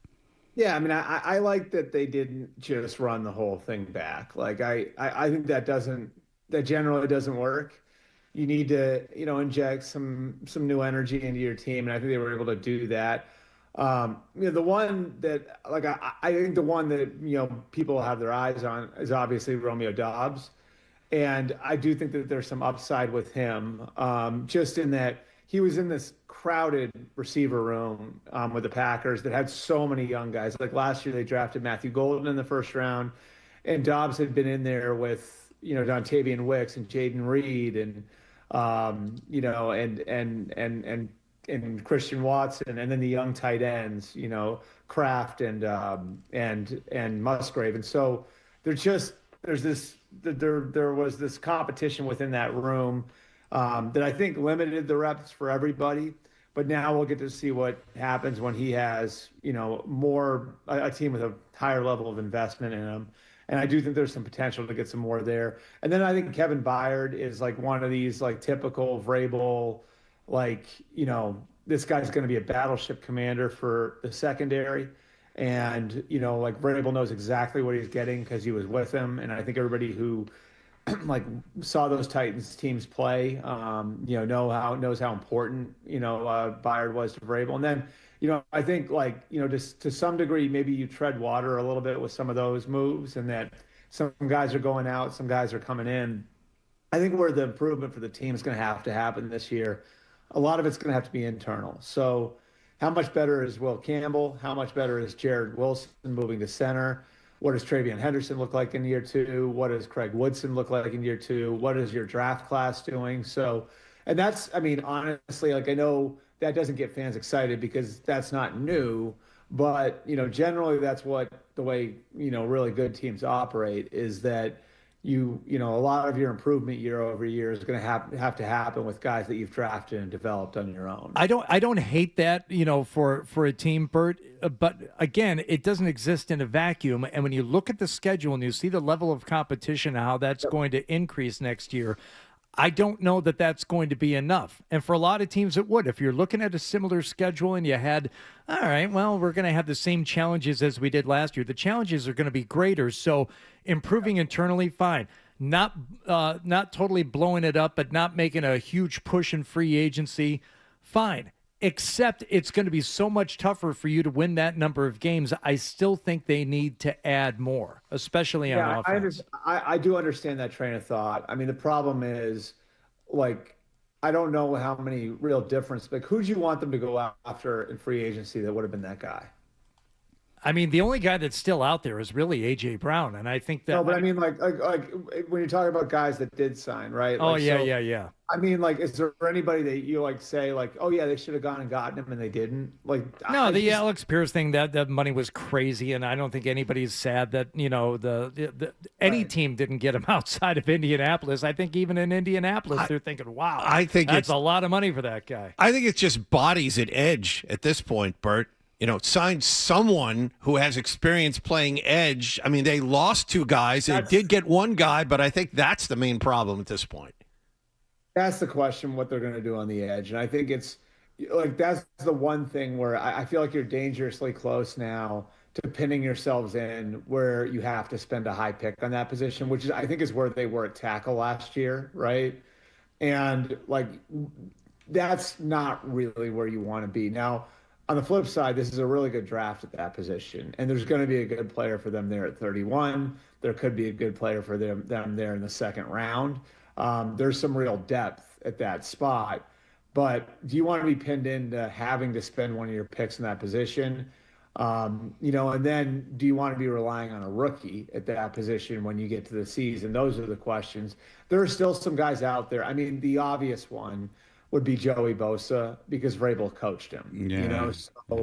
the fact that Vrabel has the background with Joey Bosa, which goes all the way back to when he was his position coach at Ohio State, like, okay, like that's a piece. But at this stage of his career, Joey Bosa is probably more of like a rotational guy, that you're going to stick in and be, that guy's going to be like one of 3 or 4 guys that are going to be working through. So, yeah, I think the edge is the biggest question. Draymond Jones helps, but at the same time, you've got Caleb Von Chase on that's out the door. So you're sort of trading off one for the other there, and you still have a lot of work to do. And I would assume that they probably will be spending a high pick in the draft on that spot.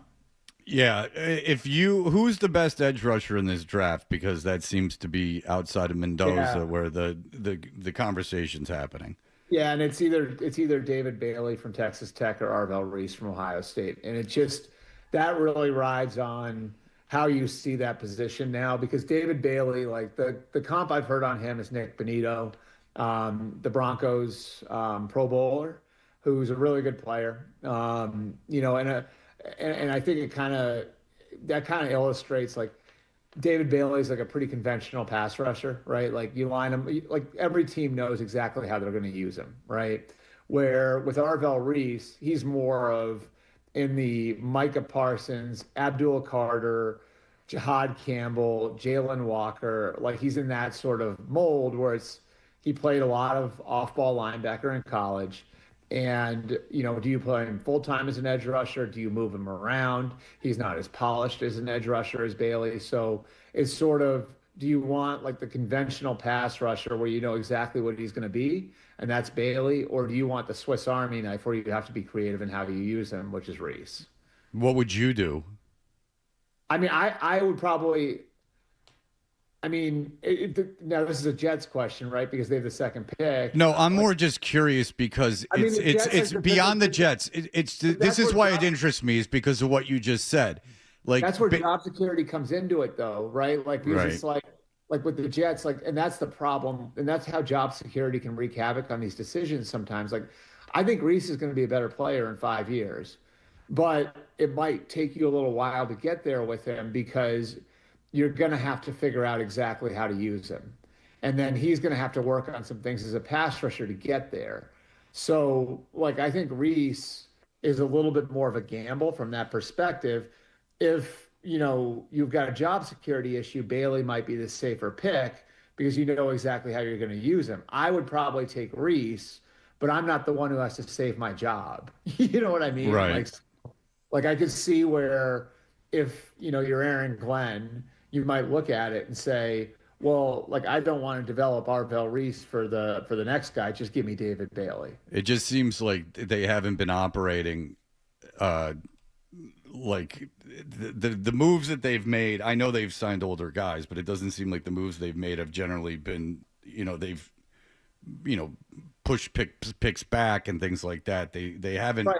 And they didn't go hog wild in free agency. So it seems like I think the GM has some runway. Yeah. I don't know about that. Yeah, well, Glenn shouldn't have runway if they stink next year, especially since he brought guys in that are level-headed onto that defense. But that wasn't a Jet-specific question, just for the audience edification.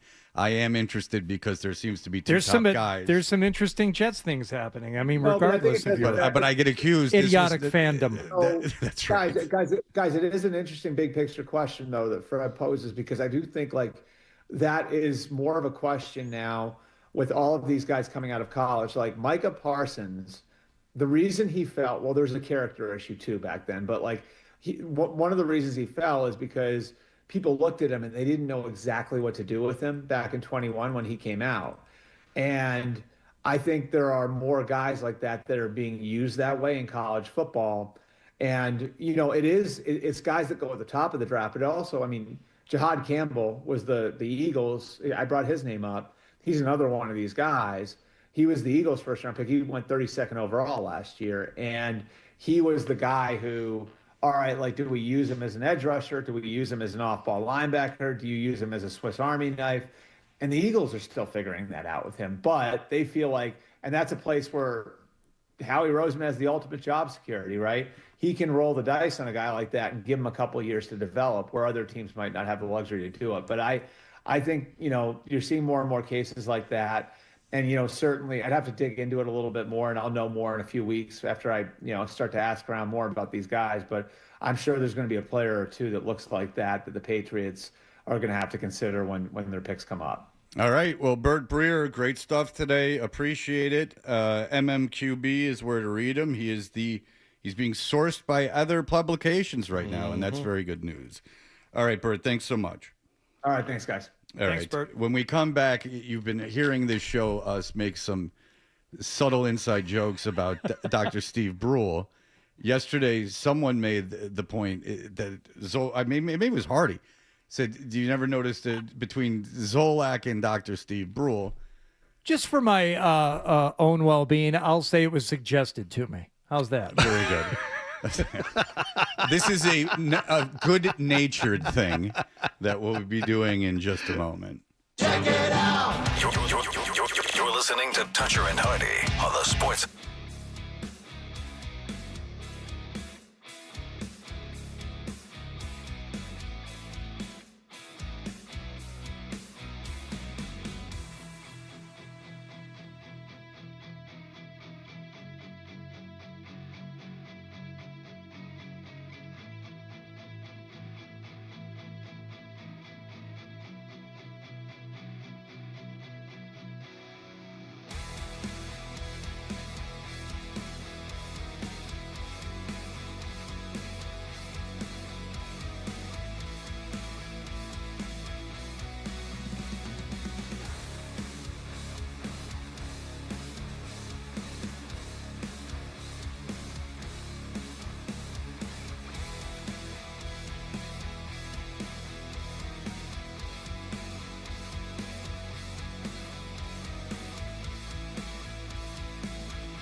Headlines. Presented by Celsius Energy Drinks. Celtics lost in Oklahoma City last night, 104-102. Shai Gilgeous-Alexander set a new NBA record with his 127th consecutive game, scoring 20 or more points. He finished with a game-high 35 on the evening. Chet Holmgren made 2 free throws with just under a second left to put the Thunder ahead. And then Peyton Pritchard just missed a long 3 at the buzzer that would have won it. That was a good game. They're, the reigning champs. We're trying to win again, and I thought it was a great game. It was a possession game, came down to the wire, and they got a air ball, offensive rebound foul. It's a tough way to lose. Green will play the Washington Wizards at TD Garden tomorrow night. As for the Bruins, they lost as well, 4-2 to San Jose in a game that wasn't nearly that close. Bruins were down 4-0 at one point. Alex Nedeljkovic, 39 saves for the winners. Bruins visit the Washington Capitals tomorrow night. Red Sox got some relief help yesterday. They signed 36-year-old lefty Danny Coulomb. Sox also lost to Minnesota in Fort Myers yesterday, 8-5. They played Tampa Bay at JetBlue Park today. And the U.S. will play Canada tonight, the quarterfinals of the World Baseball Classic. Sports Hub headlines are brought to you by the 99. Stop in this St. Patrick's Day for lucky specials like the green beer and a corned beef and cabbage dinner. March 16th and 17th only. You gotta love the 9s. I'm John Wallach on Boston's Home for Sports, 98.5 The Sports Hub. Your next update at 8:30. Diving effort. He's got a breakaway. To the backhand. Throws it in front. Coming to the spot. The Sports Hub. And now, back to Toucher and Hardy on the Sports Hub. But you understand, big mistake. Can't happen again, and we're fine. All right. It's all good. We're good. Me and George are not fine. All right, so here's the deal. Scott Zolak is an institution. Everyone loves Scott Zolak everywhere he goes. It's inarguable when Scott Zolak is out in public. The reaction to him is astronomically different than any of the rest of us. If you've ever been out with Scott, and I haven't been often, but I have, like no matter where you go, people, Scott, like he's like a big star. I don't know about you guys, but when I go out, maybe occasionally someone will come up and say hello, and they're nice, but it's certainly not like cat calls and like crowds of people. Left the opening day broadcast once over at the bowling place there down by Fenway, and walked back to our cars, or walking over toward Fenway with Zoe, and it's opening day. I had to do with the Red Sox, and just nonstop. Yeah. So crazy. But part of that is his unusual ways on the air. Yeah. Like yesterday, I saw him clean his ear and smell it. I had. I watched a little bit of their show on TV before I took my nap, and he did clean his ear and smell it. That's a fact. It happened on TV. I'm not making fun of him. It just was something that happened. He moved his earpiece, he cleaned his ear, and then he put his fingers under his nose, and he smelled it. I mean, people love this. People love these things about him. And I have been on a big Dr. Steve Brule kick, and certainly Hardy and Adam are huge Dr. Steve Brule fans, and so we've been... Sometimes when we go, I know, like we're doing like a little Steve Brule thing for the three of us. Wallach asked me what that was during the break. I did. Now. I know John C. thought we were Reilly. making fun of him. No. I know John C. Reilly. I know who Steve Brule is, but I wasn't aware of the affectations. Yeah. Yes. Right, of course. And probably most people aren't. We're just doing it for our own amusement. We don't assume that anyone knows what we're talking about. Okay, so what Dr. Steve Brule is, there's this Tim and Eric show, great job. John C. Reilly, the very famous actor, you know him from Step Brothers, played this inept TV doctor named Dr. Steve Brule. Do you have an example, Adam? Hi, I'm Dr. Steve Brule, another one of my Brule's rules that you can't live without if you want to stay in school. You have smelly body parts, smelly under your arms and the armpits? Just put some vinegar on it. Why didn't you think of that? For your health. And I heard that, and I've been seeing them coming up on my feed lately. I said, it sounds more than a little like Zoe. Or it was suggested to me by an outside source that Zoe doesn't know. And I said, yeah, that does kind of sound like Zoe, both in the voice and sometimes in the things that he says. Right. So we thought it would be an interesting exercise. I'm a little bit scared of puppets. Unicorns! Show ponies! Hot dogs, corn dogs. Hey, what's going on? It's Zoe. I guess Cynthia Dangus. I had so much done, like in life, and You weren't even born yet. I know. So it's funny. So Adam and Ryan were looking for clips yesterday when this came to everyone's mind. And I guess there's a whole folder of just Zoe being like Dr. Steve Brule. Like it. Nothing that you collected. Not specifically for that, but it ended up being specifically for that. You didn't collect it. You just happened upon it. It's not phrased this way, but it is essentially a folder that we did not create of Zolak just being like Dr. Steve Brule. Ryan found it. Like, let's just say he didn't have to comb through the archives. This was pretty much presented to him in that way. All right. Well, Hardy, how is this game going to be played? This is Dr. Steve or Scotty Z. I will read you the transcript of a quote, and then you have to guess whether it was said by Dr. Steve Brule or Scott Zolak. All right? All right. Sometimes it rains in the desert. Sometimes it rains in the desert. Oh, that's Scott. That's Scott Zolak. That's Scott Zolak. Let's find out. Sometimes it rains in the desert. Sometimes Snack Shack doesn't run out of chips or hot dogs. Josie's on his vacation far away. Wow. That is correct. Wow.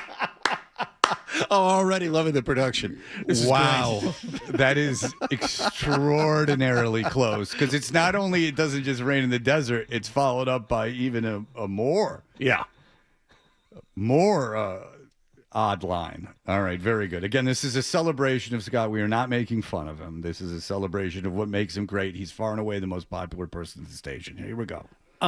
Zoe is part of the Zolak and Bertrand show, and Beetle can get very wordy, and they'll have Bert Breer on too. And you could imagine Zoe saying, I don't have to say anything. Now, did Zoe say that, or did Dr. Steve Brule say that? I know the answer because of my knowledge of Dr. Steve Brule. Well, you just gave it away. All right. I know the answer. I'm a doctor, too. I don't have to say anything. I'm a doctor, too. Check it out. Yes. Fred, are you a loser? Indeed. I actually knew that was something that he said. All right. Very good. That is Dr. Steve Brule. Yes. Next phrase, Dr. Steve or Scotty Z, because I did something, but I'll never tell you. Because I did I'm something. going to let John guess. But I'll never tell you. I'm going to guess that's Zoe. Okay. I'm guessing that's Dr. Steve Brule, and he's talking to the detective. Even though you're a good policeman, I bet if you try to interrogate me, you couldn't find out what I did bad because I did something, but I'll never tell you. All right. But was I way off in my guess? Well, that's the game, is obviously not. Yeah, it can, either what. The There's problem no is wrong I answer. have an encyclopedic knowledge of Okay. Dr. Steve All Brule. And the problem is, if you went through the transcript of both of these guys have said all of these things. Oh, sure. So there really is. There's really no wrong There's answer. really And no by the wrong way, for answer. your own edification, they find out that Dr. Steve Brule poisoned his friend about 2 seconds after he said he'll never find out. That's right, Danny. Okay. Yeah. Okay, He ran off the set. Oh, I had a blast. I spent an hour in my office combing through these clips. I spent an hour doing nothing watching these clips, so there you go. It's been like hell on fire. It's been like hell on fire. Is that Dr. Steve or Scotty Z? Okay, so this could be Dr. Steve Brule when he had on Wizard, or it could be, I'm guessing it's Scott. I'll say Zolak. Because it's been like fire on hell on fire, fire on wheels, fire and ice, lightning and thunder, and the thunder and the lightning.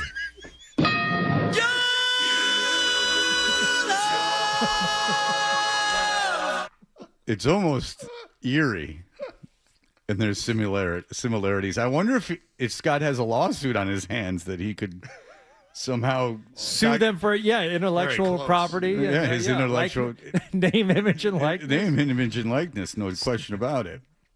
How about this one? There are conversations that take place both on Zolak and Bertrand and on Dr. Steve Brule, and check it out. He'll have experts on. And in a conversation about Mount Rushmore, the discussion turned to who's responsible for sculpting Mount Rushmore. Did Steve Brule or Scotty Z say, somebody made that? I want that to be Scott so bad.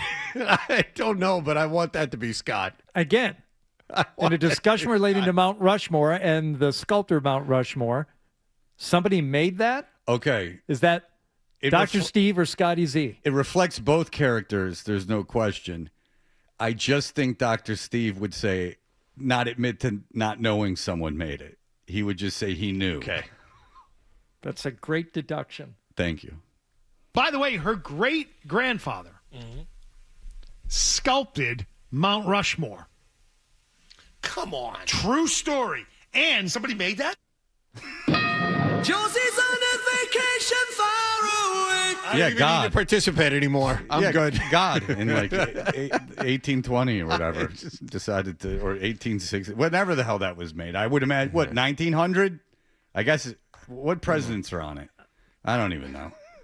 It's Washington. Oh, Teddy Roosevelt. Teddy Roosevelt's on it, so it's got to be 1920s. Abraham Lincoln. Why the 20s, hell was 30s? that made? That's a better question. Well, I could give you the answer off the. Adam has something, I'm sure, involving the indigenous peoples. Precisely. Okay. Oh. Now, both on Dr. Steve Brule, which is a television show, and on Zolak and Bertrand, there are many people behind the scenes. So who is responsible for saying sometimes he works on the show doing technicals? Oh, wow. Referring to somebody behind the scenes working on either Dr. Steve Brule or on Zolak and Bertrand. Sometimes he works on the show doing technicals. I'll say Steve Brule. That's my guess. I'm going to say Scott Zolak because I'm not sure Steve Brule was interested in who was doing behind-the-scenes work, but I'm not positive about this one. How long have you known Danny? Sometimes he works on the show and doing technicals. Sweetberry wine. All right. I actually did not know the answer to that one. And you with the encyclopedic knowledge. Well, they're eerily similar statements. This is a hard game. This is a very difficult game. All right. Now you have to identify both here. All right? All right. It's either the same or one of each. Ooh, very difficult. I wouldn't mind smelling your finger. Give me a sniff. And also, you lick the fingers and you smell it. Two phrases here. I wouldn't mind. First one's Zoe, second one Steve Brule. I say they're both Zolak.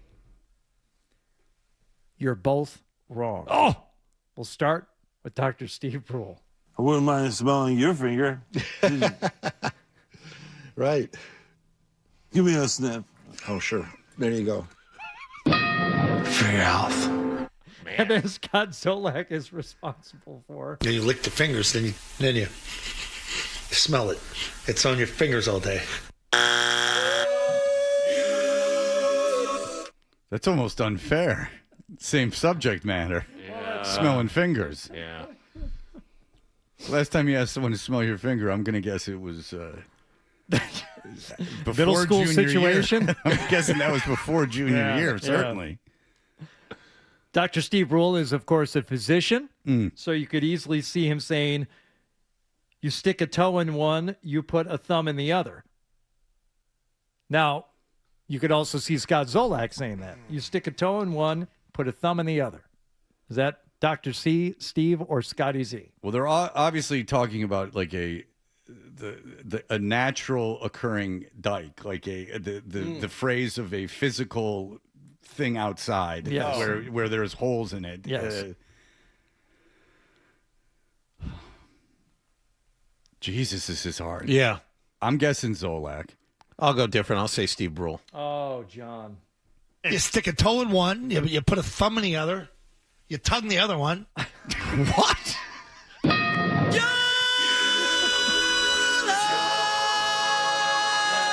Oh, man. My goodness. Okay. Very difficult game. You didn't tell us about the third thing.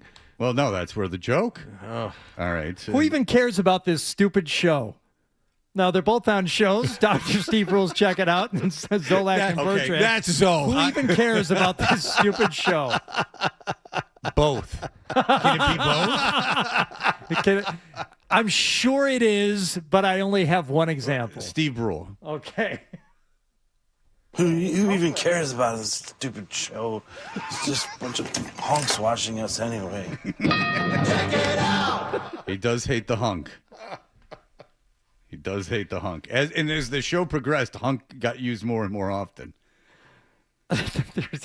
They're all so good. We have 3 more. Let's do all 3. Yeah, I want to do all 3. Okay. Yeah, they're All good. right.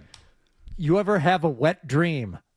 Now, remember, Zolak and Bertrand is on, the midday show. We can get away with a little more in the morning and even at night. Midday show, they got to keep things buttoned up. But Dr. Steve Brule, he talks about all kinds of stuff. No, there's no way it's Steve Brule because he wouldn't ask that question. He would just be like, he wouldn't refer to it as a wet dream either. He'd say, milk come out nighttime.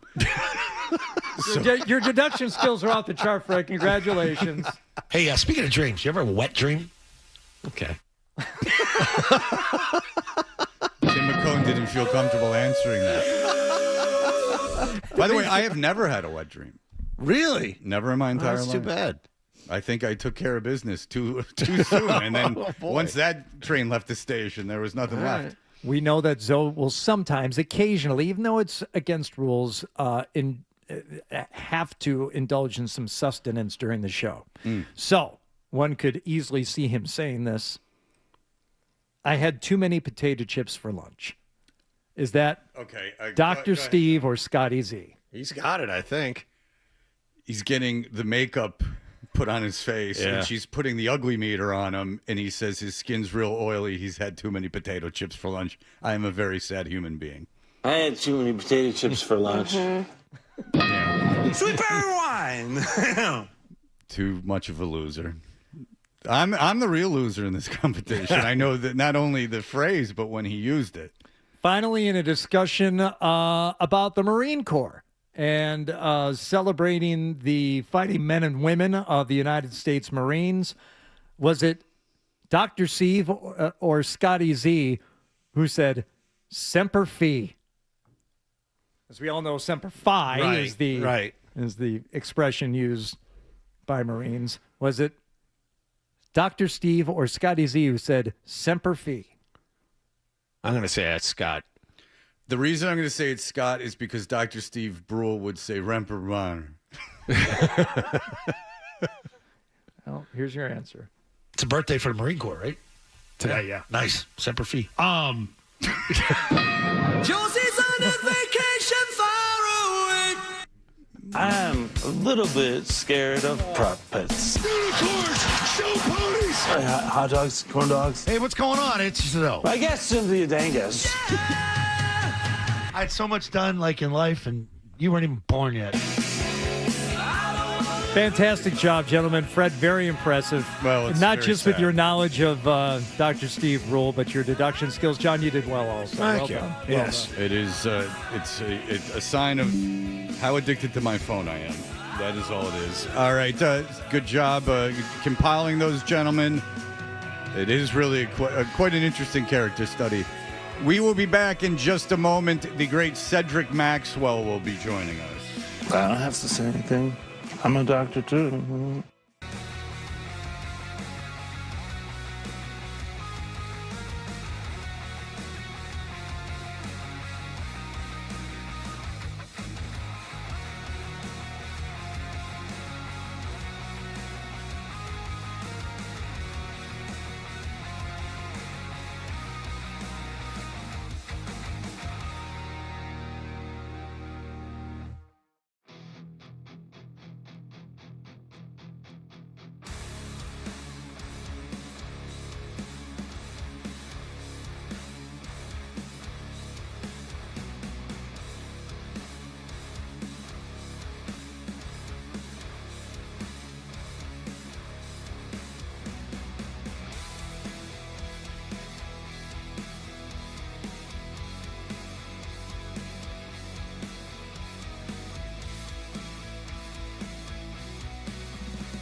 indicator. 98.5. We do. Oh, if we could go back to those times. That's what we want. That's what you we're want, pushing for. Yep. That's what we're pushing for every day. We're working towards it. Get back to those glory days of 1955. It was good for everyone. Yeah, that's when Lucy didn't sleep with Ricky in the bed and all kind of stuff. They were, husband and wife slept in separate beds. Maybe we get back to that, divorces would be less. Am I wrong in that the Brady Bunch was the first show where they slept in the same bed? I think you're right. Yeah, Mary Tyler Moore show, they were separate, right? They had a bunch of. Well, Mary Tyler Moore wasn't married, I don't think, right? She was single. That was the whole point of it. I'm not thinking it's the other one. So the she was in. Flintstones, they were in separate beds. The Dick Van Dyke Show, they were in separate beds. They never showed Leave It to Beaver's beds. I think the Brady Bunch of all shows might be the first show where they showed the couple in bed together. Wow, that might be. I'm thinking back on all those shows I used to watch, and nobody slept in the same bed for the longest time. Because they were smart. Well, that's really true. Yeah, now it's not good for a marriage to sleep in separate beds, but it sure seems appealing at a certain point. Separate rooms, get your own little space. Cedric Maxwell, the road trip to, elite opponents. The Celtics held their own, especially last night without Tatum and White. They, 2-point win for the Thunder. What have you made of Tatum being back these last couple games and what that means for the playoffs? I think a lot of people right now are saying, uh-oh. I had a couple of my friends who were with the Lakers who are very upset right now the way the Celtics have been playing. A couple of my friends, or just saying that, Brown and Tatum, whose team is it? Oh, my God, whose team is it going to be? No, don't worry about that. They're going to play together, and they're going to play well. But it seems like it's always some kind of controversy, something brewing. The fact that Jaylen Brown got thrown out of the game against San Antonio. Oh, he is so selfish. No, that push didn't warrant him getting mad. I'm like, what kind of conspiracy are we going with right now? This team is playing well. Joe Mazzulla has them going at a good pace. And you can start looking at guys off the bench, and they don't miss a beat when other guys are out. Brown last night carried them. And you say you didn't have a couple of key players, but Joe Mazzulla really has. Joe Mazzulla should be coach of the year. He should be coach of the year. I agree. Yeah, I mean, look, I can't think of a more deserving candidate based on the expectations, Cedric, and what he's done with all of the other guys, and we've talked about him with you week after week. What he's done with the guys on this team who we did not expect to be contributors, much less important pieces. In this season. Well, if he wins it, he'll get fired soon. So just know that. Yeah. It's a very bad omen when you get coach of the year. There's really only one other candidate. It would be J.B. Bickerstaff, right? For I would Detroit? think that- Yeah. No, but Detroit's almost like kind of living up to expectations. A lot of people thought they'd challenge in the East this year. The Celtics with the loss of their best player. Yeah. I mean, quotations, best player. They thought losing Holiday and Porzingis and all these guys. I mean, we were talking about them being perhaps, people that analyze the team were talking about them being a play-in team. I mean, they should win the East. I mean, they should, Yeah. Yeah, and that is true. I mean, there were certain things that just really this week have just kind of pissed me off. I mean, the whole thing with Bam scoring, 83 or whatever. Yeah, let's talk about that. Why did that piss you off? Well, it pissed me off because they asked Spoelstra about it later on. And I don't mind a guy scoring points like that, but you don't have to manufacture it. There was a point in that game where where Miami went and they start fouling to get the basketball back so Bam could score more points. That's not the way to play basketball. And they asked Spoelstra about it. He said, well, I'm not apologizing because we know that Washington right now is trying to lose games. That doesn't make it right. We're talking about heat. They always talk about heat culture. Would Pat Riley would he have done that? You're talking about culture of a game. You don't try to manipulate the game. And I saw it happen when Brooks was here, I think, a couple years ago. He had 70 points against the Celtics. And it just didn't ring well when they kept scoring, but they fouled the Celtics to get the ball back so the other guy could score. It's not sending a message to your players when you think about in that particular way. I don't like it. And you can see Spoelstra continuously looking up at the clock to seeing, how many points Bam had. And people are going to say, well, you can't say, no, I can't say that because this is my game too. After 11 years and being around this game for almost 40 something years now, if I want to say something about the culture of the game, the way the game is being played, then don't rain on my parade because I understand the game. I played long enough to be respected for my opinion about how the game should be played.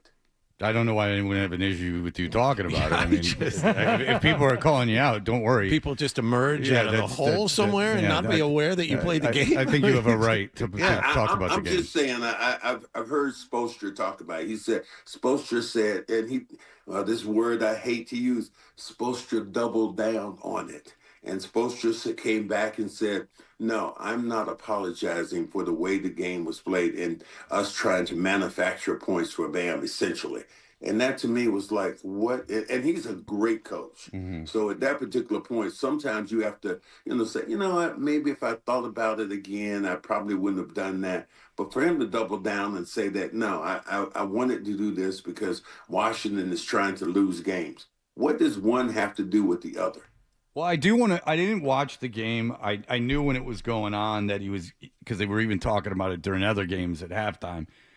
What do you do if you're Washington's coach? Like, how do you, it's humiliating. No. You know what? Let me answer that for you. And that's a great point. And this is when I have to bring our guy up, Sean Grande. And this was a brilliant point that he made. He said, "Oh, I don't want to hear that then." No, you'll love this. Sean said, and this would be in Sean's way, and I thought it was great. He said, if you were Washington and Miami was trying to manufacture points for Bam, what do? You go out and foul the other guy. You make the other guy go to the free throw line and piss everybody off. If you want to see, now you're taking that point. He made it, and it was a great point because if you are trying to, essentially kind of embarrass me, as I would think, then what I'm gonna do is I'm gonna muck the game up too, and I'm gonna go out and I'm gonna foul the other guy so Bam doesn't get a chance to go to the free throw line. How would you feel about that? And what would Miami fans, how would they have done? I mean, what would the commissioner have done if you would have done that particular thing so Bam couldn't score any more points? If I was a coach, that would have been exactly what I would have done with Sean Grande's recommendation. I just, if I was a player or the coach, just if you're gonna try to get fouled, it's gonna hurt really, really bad. Like, you know what I'm saying? Like, I don't know how they fouled him. I didn't see the game. But couldn't you make it so maybe he doesn't get so cute? Like No, because you don't foul that hard in the NBA anymore. I mean, it's just like someone seems like they get pissed. Like some of these guys, like tough upbringings and stuff. It just seems like someone would get pissed and say that's enough and like elbow him in the face. Well, that would be that in the 80s that would have happened. Right. But right now, no. It went beyond. But the other day. I think it was Hauser brushed him up near the nose or the bridge of the nose or something. And oh my God, we have to look at that as a flagrant foul. Yeah. You think Hauser is about to give somebody a flagrant foul? No. So at that point, you want to play games? Is that what you want to do? That's like your wife would say to John Waller, oh, you want to play games tonight? Okay, let's see how the other bedroom feels. This is what essentially you do to the other team if they're trying to embarrass you, and that's how I looked at it. It wasn't like Bam could score; he's a great player, but you made a travesty of the game, and I did not like that. This is me personally talking, and people who have watched the game, and I talked to some other veteran players, and we were all on the same page with that. It's amazing. It's like Maxx is living in my house. It's incredible the detail that you have. Well, maybe he is. I know it's quite something. Maybe right before you get home, Max leaves. Oh boy. They call John. They actually call that. Don't go to your house today because I might be squatting over there. Okay. Yeah. Is that what we're calling it? That's right. Yeah, I've never heard it called that before. Wow, Max, thanks. Yeah. It's a new position. It's called the catcher. Oh my God. I'm gonna have to call our guy Rick Rasner and see if I can get paid for that. Make sure you give him Fred's phone number. Well, Rick will be very pleased you don't know his name. You're bookending things. You started off the segment with a song that is a celebration of an exploration of infidelity, and here we are. Yeah, bringing it back around. Jeez, absolutely. But I can go the other way fast. So this is my homage to the way the game is played. I mean, there's a lot of things right now that kind of irritate me. It's almost the threes and all those things. It kind of irritates me sometimes. But this particular thing, more than anything else I've seen in a long time, really irritated me because you don't have to do that for a great player. I saw that happen when Phoenix was here with their young player, Devin Booker. And Devin Booker, and it didn't ring well with me then. And this for Bam didn't ring well with me. And then people are always talking about heat culture. This is heat culture. Well, that's not anybody's culture. That's BS culture. Okay, what did you make of Brown getting kicked out of the San Antonio game and his relationship with officiating and officials? You know me. I absolutely love it when Brown gets irritated like that. Now, not to the point of getting thrown out, but I've said this before. When Tatum and Brown were the two nicest guys. They never got into arguments. They didn't complain. They didn't bitch, didn't go back at the other players. That to me, I said, you won't win the championship until you get one of those guys being nasty. And when I see Brown irritated and nasty, not to the point of getting thrown out, but irritating, nasty, I think that's a good thing for the team, and it's a good thing for him because he was asking for respect. That was an obvious foul. And he went and complained about it. And the referee, he shouldn't have got the second technical, but he did go back in an aggressive manner. And I think it was right for them to throw him out. But, maybe his teammates should have grabbed him beforehand. Do you think maybe he's just feeling some of the stress? And it doesn't even have to go to the level of he's not getting the respect that he deserves, overall around the league and from everyone, but just the stress of Tatum coming back in, and there's a lot of eyes on him right now, and it seems like it bubbled up quickly in that moment. Yeah, it was a foul, but he really, really lost it, Max. Yeah, I mean, he did. He did. He lost. He was tired of getting fouled, and I think he was on somebody's podcast recently, and he talked about that lack of respect. With his game and the physicality. Now, the thing about it, if you watch him, Brown is as physical as anybody when it comes to, those that push off, that elbow he puts in your chest, going down the lane. So, you got to give some to get some, or however that is. So don't over complain, because I've seen a lot of times, if I was guarding Jaylen Brown and he put that elbow in me during the 80s, oh my God, I would have flipped his ass over. Well, then they would have stopped the game for 6 hours and looked at film. No, not during. Hey, no, I know. Buddy, if you did it now, not during the 80s. Yeah, we'd have been doing the Pina Colada song. We would have loved that during that time. We would celebrate it, all right. All right. Cedric Maxwell, great stuff as always. Love having you on. Have a great week. We'll talk to you next Friday. Well, thank you, gentlemen, for having me on. I'm getting more people coming up to me in the street talking about this 5 minutes I do with you guys in the morning on Friday, that they say this makes their week. So, thank you guys for having me on. And we'll say his name right now. Sean Grande made a brilliant move when he was talking about Bam getting fouled. Adam, email Cedric after the segment and say never do that again. All right. Thank you, Cedric. Appreciate it. All right. See, he's getting the Gorman. Now, this is not self-aggrandizing for the show, but Cedric is now experiencing what Gordon experienced. Mike Gorman, he did the show for a long time, and he became absolutely mystified by how he calls all these Celtic games, and then people were coming up to him all the time and talking about his interview on the show. Yeah. And then he started, and then I became friends with him and everything. But he like would be like, I want to be on the show. Like, can I come on the show? Like he was, because you get to be yourself. Right. You don't get to do that when you're doing play-by-play or calling a game. John can tell you. Who would know he wanted to be smothered by big butts if he just did the games? We'd never know. I mean, these are the kinds of things you could have kept a secret. All right. One would argue should have. Every once in a while at a basketball game, whether I'm at a basketball game with my son at CYO or travel, it'll happen at least every other game. Someone will come up to me and ask me if that's true. Wait, what would have made it up? It's nice that they do it when you have your family with you. I know. I didn't say the timing of it was great, but I always get it when I'm in a public setting like that. Great. It's true. Well, the worst is when someone comes up to you and they have like an 8-year-old and they're like, I listened to you in high school. And you're like, oh, Jesus. All right. Look, I have a fairly generic NFL thing that's bugging me, but I just want it on record. And it's other people have talked about it. We haven't talked about it on the air New segment. Yet. What's stuck in your craw? We're going to find out. We're going to unstick imaging. it. There needs to be imaging. I'm going to complain about one thing a day, and that's going to be what I do. All right, we'll be back in just a moment. You love ass, don't you? You love ass, don't you? I love that. Essential Sports.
these. To climb up a tree.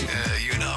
We're the best friends you can be, my buddy and me. Now, more of your best morning buddies, Toucher and Hardy, on the Sports Hub. Toast is good for you. It's like incredibly high in calories. But it's good fat. It's good fat. I know it's the good fat. It's that monosaturated fat. But I do enjoy it. I get eggs with jalapeno and hot sauce, and then I eat that. Today I splurged and got bacon, and then I'll eat the avocado toast. Nice. As a cooling thing. I had too many potato chips for lunch. That's right. And okay, look, I've always been interested in this because, again, if you go and read sports writing from like 1950, it's horse racing, boxing, and baseball. If you would have told people in 1950 that football would have been the biggest sport in the world, they would have think it preposterous. They were still like barnstorming.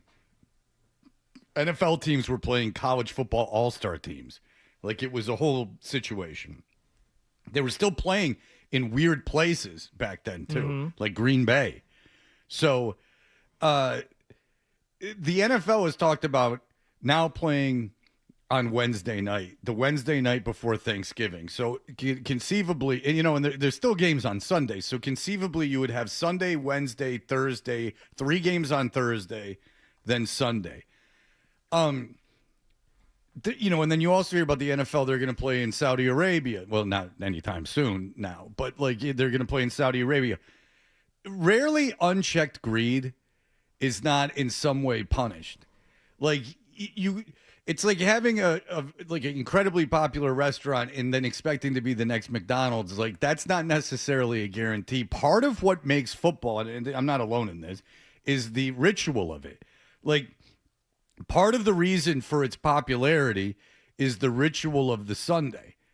And if you get rid of that, and not to mention the injuries and all the other crap and all the crap you're making these players go through and the teams go through, the more you take that away, I think the more you're going to damage the product. There has to be a ceiling on where unchecked greed gets checked a little bit. I'm not talking about the league falling apart, but like, profitability, the getting people into the stands, TV ratings take a hit. There has to be a point where we go, we're making a lot, where they go, we're making so much money. Let's make sure we keep making this amount of money.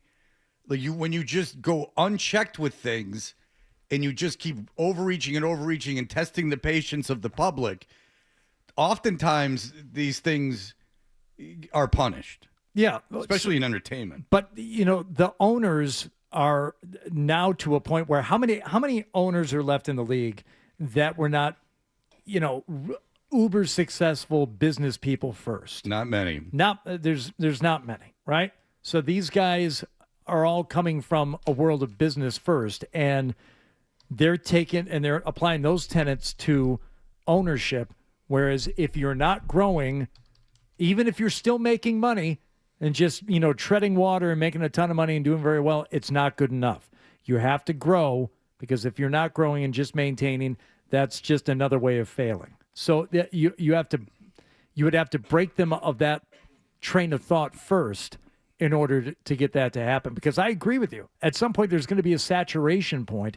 People are going to say, now it's too much. Now it's too much, and I'm going to, instead of having all this happening all the time in all these different places and all these different forms, they're going to start to choose none of it. Now, we're a long way away from that, but once it tips over that scale and you go down the other side, that's when it happens. But if you're in private equity, one of the ways you make money is destroying businesses. Like you're taking advantage of distressed businesses. So, look, I'm not an economics major, nor do I have someone else handle my financial affairs in terms of investing, but you are taking advantage of distressed businesses and things of that, or getting in at the very beginning, like an IPO of a company and making money that way. I mean, otherwise you might as well be investing in the S&P 500. I mean, you're either getting in early or you're dumping things late. There is a turnover. It just seems that they'd almost be smarter than this. Just be like we've pushed things pretty far. At least let's take a break. Let's pause going any further. As an NFL fan, I want to miss the game a little bit. I mean, we're at a point now where training camps start the third week of June, and because they're going to add the extra game, we're beyond Valentine's Day now. I mean, they're extending. You have games Sunday, Thursday, Saturday, Sunday, some weeks, some in an 8-day span. I just need free agency and legal tampering and the draft.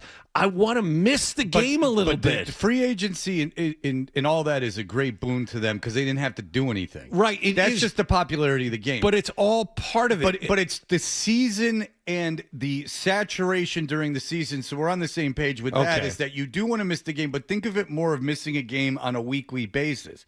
Like baseball's every day. Basketball's every day. Hockey's every day. The big complaints with those games are that it's the season's too long. But the thing is, I think it's also the fact that it's on every day. And now baseball operates in a different way, but it's on every day. Part of the reason that the NFL, I think, has gotten this popular is the ritual of the weekly game. And when you start expanding that too much, you're thinning out an audience. And if I'm a network, there is going to be a point where the networks go, maybe not the networks, but advertisers go, I don't know if it's worth this much money to have a 60-second commercial. Like, I don't know, like, at what point is it worth it? And by the way, once all this streaming stabilizes, and the streaming service they're all like kind of the ones that are by the wayside and the ones that are the ones.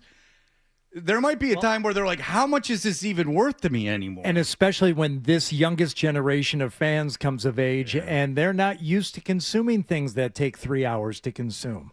You know, they just rather have it in bite-sized portions, and trying to get them on a weekly appointment to spend 3 hours watching the game and then convincing an advertiser that, hey, just having a spot on in the middle of the third quarter is just as good.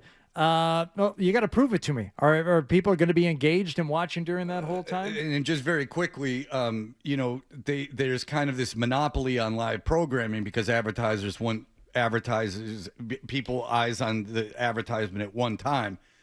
Perhaps with AI and everything, live entertainment networks start going back to it in more of a mass form, or streaming services start going into it in mass form.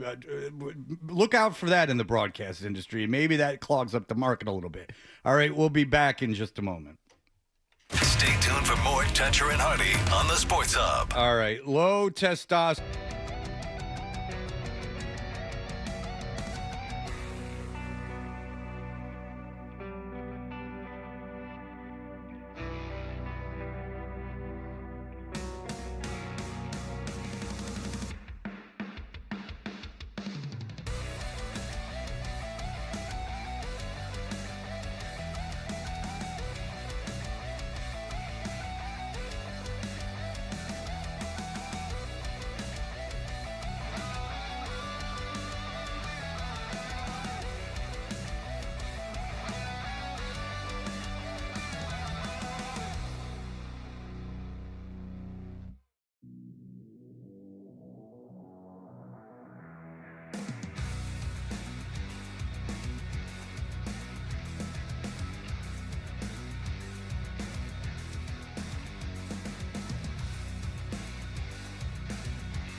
Sports Hub headlines. Presented by Celsius Energy Drinks. Celtics finished their road trip with a record of 1-2 after coming up short in Oklahoma City last night, 104-102. Jason Tatum and Derek White didn't play for the Green, but Jaylen Brown did score 34 points in a loss. This game was tied until Chet Holmgren made 2 free throws with under a second left to give the Thunder the win. Shai Gilgeous-Alexander scored 35 points and in the process broke Wilt Chamberlain's record with his 127th consecutive game with 20 or more. Celtics have tonight off. They'll host the Washington Wizards tomorrow night. Bruins had their 13-game home winning streak snapped by San Jose last night, 4-2. Alex Nedeljkovic, 39 saves in net for the winners.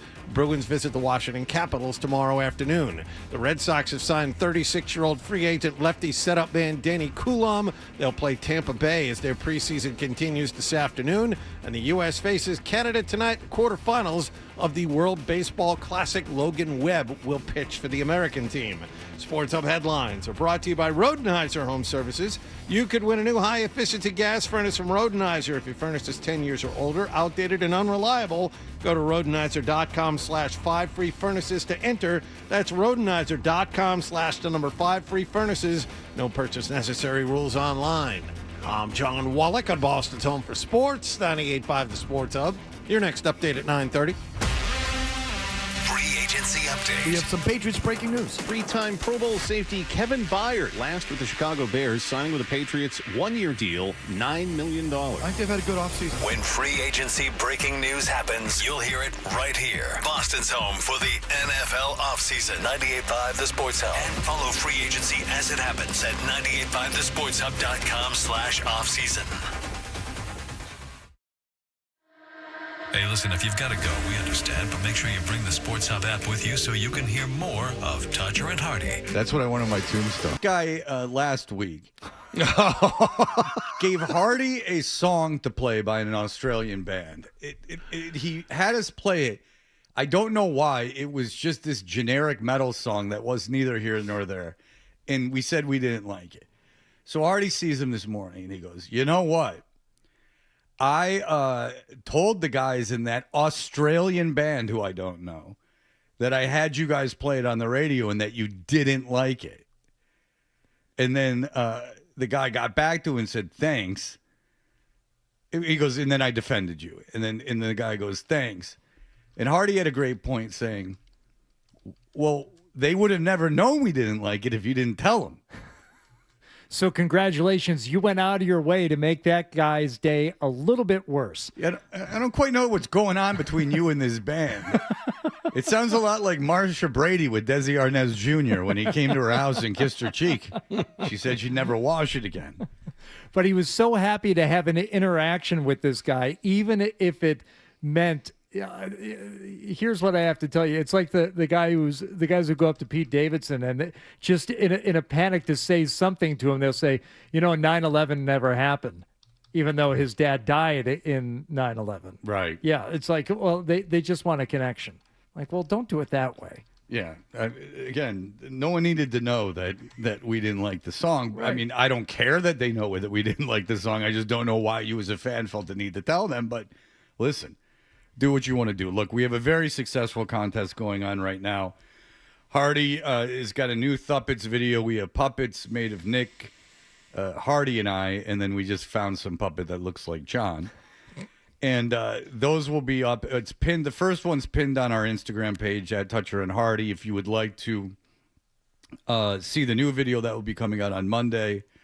And because I'm such a big fan of what Hardy's doing with these puppets, I really am. I thought, let's have maybe a theme song for one of the puppets. Yeah. So people are getting in songs fast and furious. Really, a lot of them. I'm not exaggerating.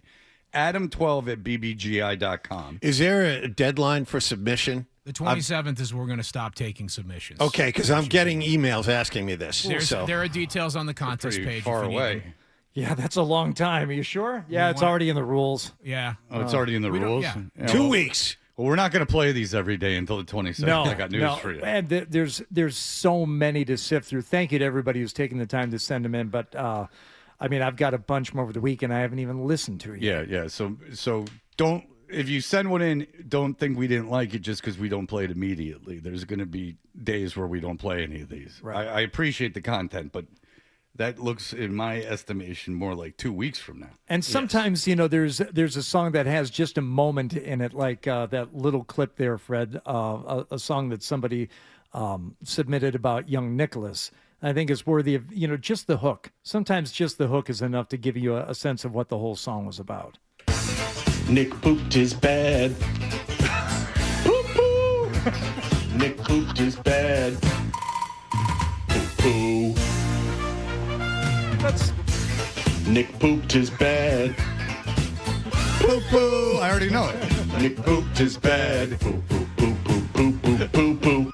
I like it. Yeah, I like it too. That is catchy. But, there's so many of them. We don't have time to play them all. I just wanted to give you a clip of Inspector Nick. And just real quick, you get tickets to a Celtics postseason game in the first round if you win this thing. Yes. When you send me your song, I send you back a link Ah. you used to Shush. win. It's important to say that. Thank you. You have to say that on the air? Yes. Because it would seem like they would know it when they got the link. You'd be surprised. Okay, very good. All right. Other people are going and erring on the side of brevity. We have a couple of quick submissions here from the same composer, a song about Fred and a song about Wallach. All right, we have the song about Wallach first. Tweet, tweet, chirp, chirp. Chirp, chirp, tweet, tweet. Caw-caw. Cheep, cheep. Chirp, tweet, caw-caw. Now, this is unfair because he could be saying very mean things that only John understands.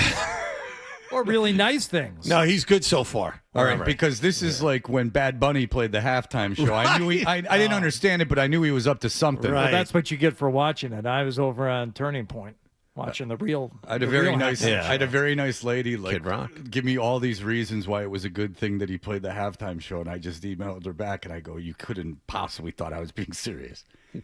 And then she went, and further in retrospect, I realized you weren't. Thank you. And I went, that was a nice exchange with someone. Yeah. I actually got back to her because I was like, so thoughtful. I can't have you out there in the world thinking I meant that. Yeah, it was just such a thoughtful email, and I was like, oh, no, I don't want her thinking that. Squeak, squeak. That was chirp, real. Chirp. Tweet, tweet, cheep, cheep. Caw. Chirp, tweet, squeak. Chirp, chirp, chirp, chirp.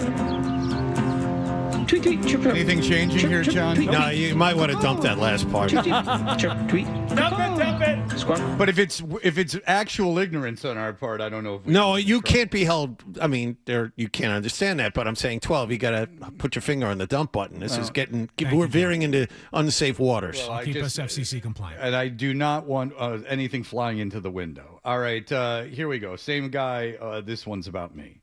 Fred is divorced. Fred is divorced. Fred is divorced. Fred is divorced. Oh no. Fred is divorced. Fred is divorced. Fred is divorced. Fred is divorced.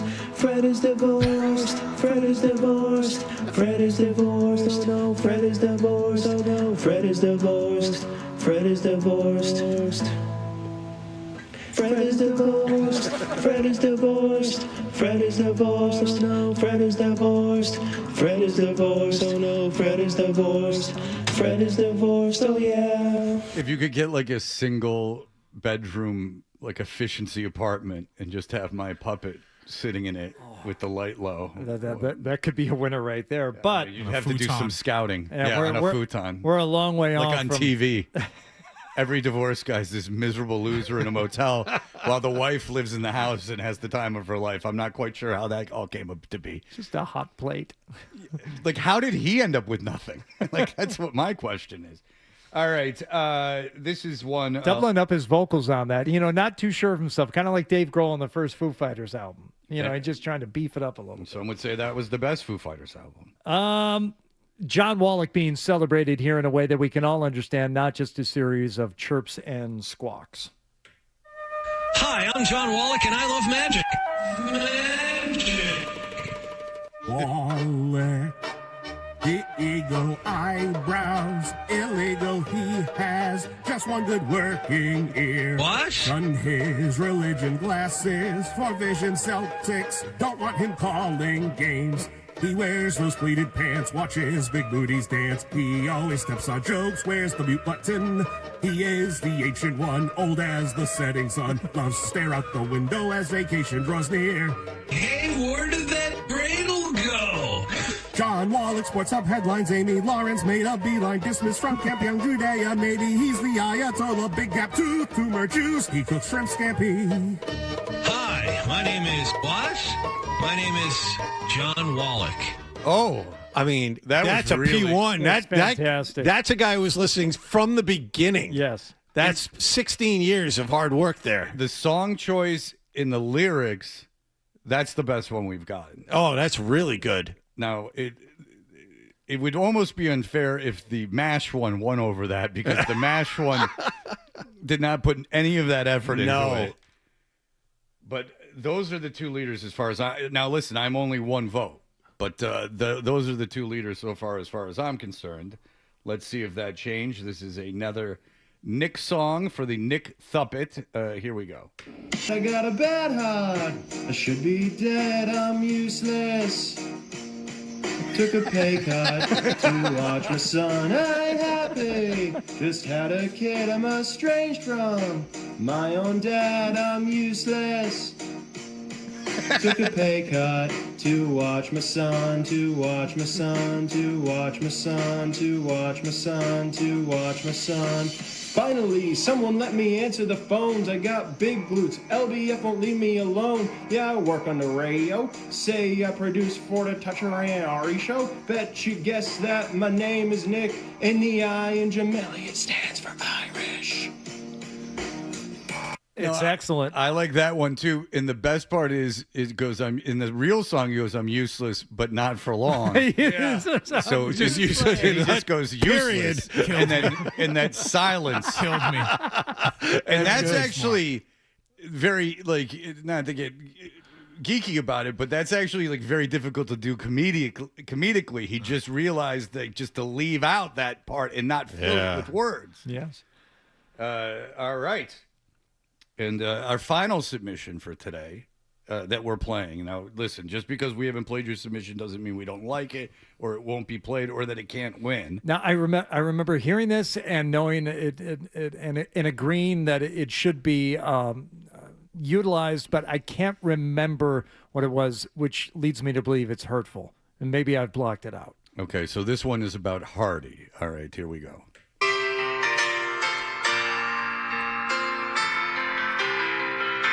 A bottle of Jaeger. What? A bottle of Jaeger. Oh. Oh, now I remember. Yeah, I mean, you got like 25 years. What are we doing? It's okay. It's okay. Boy, how could this still hurt? You have to have gotten rid of the guilt and No. shame. It doesn't hurt me. It's a little too on point. Okay, here we go. A bottle of Jaeger. A ball of cocaine. Perhaps a girl upstairs. Ease the pain. We'll get a cash advance or 3 in her clothes from yesterday, cutting lines face to face. A bottle of pills, some more cocaine. I hope I hit the royal flush today. I'll meet you anytime you want in the Royal Frog Video Poker Bar and Restaurant.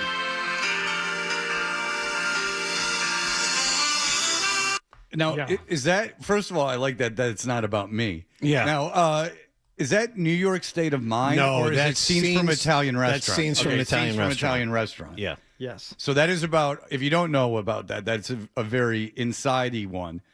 Hardy, when he was in Vegas, would stay up for a couple days doing coke and drinking Jaeger on the rocks with a Jaeger back, or Jaeger shots with a Jaeger back. Right. And then he would play video poker during this whole thing. Mm-hmm. I mean, Devil's threesome. real wild lifestyle. Yeah. And so that was a little bit of reflection on Hardy's life. I like that it's not about my struggles with alcohol. But I tell you, with the Wallach song to Hava Nagila, the Nick song based on the Gorillas, we've got some real competition here. Even considering the ending of the MASH song, which still. Fred got divorced, John did, don't do, but Drew calls it Celtics not John. You know what? We got a minute. Let's just play the whole thing. Oh, the whole thing. I was hoping we'd get to it. So we can listen. And now I don't know if this is the best one. No, Okay? now We've gotten some, and I like the Hardy one too. I thought that was very really clever. strong day. Yes, But let's just hear it one more time. What was for a long time the early leader? It seems that people enjoy it. I'm not playing because it's going to win necessarily. I'm playing it because people do enjoy it. John's been married once before. Yeah, that one ended in divorce. Fred just laughs across the mic. Yet mine did too. Welcome to life. John dreamed he'd call the Celtics game the Pocket Floor in Band of Fame, but they picked Drew Carter instead. Fred got divorced, John did, don't do, but Drew calls it Celtics not John. I can't even sing along with the last part because I don't really remember. That's the magic of it. You can, no matter how many times you hear it. Yeah. Nick, by the way, a big fan of the Nick song to the Gorillas. The Gorillas song. He likes that one. I'm going to save John on hold for the email segment. Let's just go to this call. You can decipher the beginning of the MASH song? No, at the end. You know, at the end when he screams? Yeah. No, I think I know what he's saying. What's he saying? Can you play it for me right now, and then I can play it? I got it. So I can. Yeah, go ahead. Huh? He's going to play it. Here we go. Fred got divorced, John did, don't do, but Drew calls it Celtics not John. Okay, there's no way. I think he's saying Drew calls the Celtics, but not John right now. Something to that extent. Fred got divorced. John did too. There's something. John did too, and Drew Carter got the Celtics job. No, listen, hold on. It's saying about who calls the Celtics games right now. Yeah, all right. Okay. That didn't do any. That didn't help at all. No, Hardy, I think you thought you were helping. I think you were right, not the guy. Fred got divorced, John did, don't do, but Drew calls it Celtics not John. There's not words in there at one point. He throws an extra word in. I think he's tripped himself up a little bit. John, he wants to say John did too. But it's like a fret squeak on a guitar. You don't go in there and clean it all up. It's real. Yeah. It's art. Well, I mean, in all seriousness, that shows you why if you clean things up too much musically, sometimes that can ruin a song. A mistake in a song bingo can be what makes that song famous. A lot of artists have learned that the hard way. And that will, you'll learn this. When everything on the internet, you don't know if it's real or fake, people are going to turn away from that. You watch. What good is social media? What good is porn? If you don't even know if it's real or not, live sex shows, back. Go to a place where you put a quarter in, and the thing comes up. The old peep shows. Yeah, good old peep shows. That's what this good old like a war zone coming back. I didn't live here during the war zone. Combat zone. Combat zone. Sorry, Yes. I didn't live here during the combat zone. Combat zone, yes. You need a little combat zone area. That's where you get your rocks off, Jack. All right. We'll be back in just a moment with the award-winning email segment. More Dutcher and Hardy on the way on the Sports Hub.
Oh, I know. No, you don't know. Everyone agrees that I'm the only one who's not wrong. Right or wrong, they're back.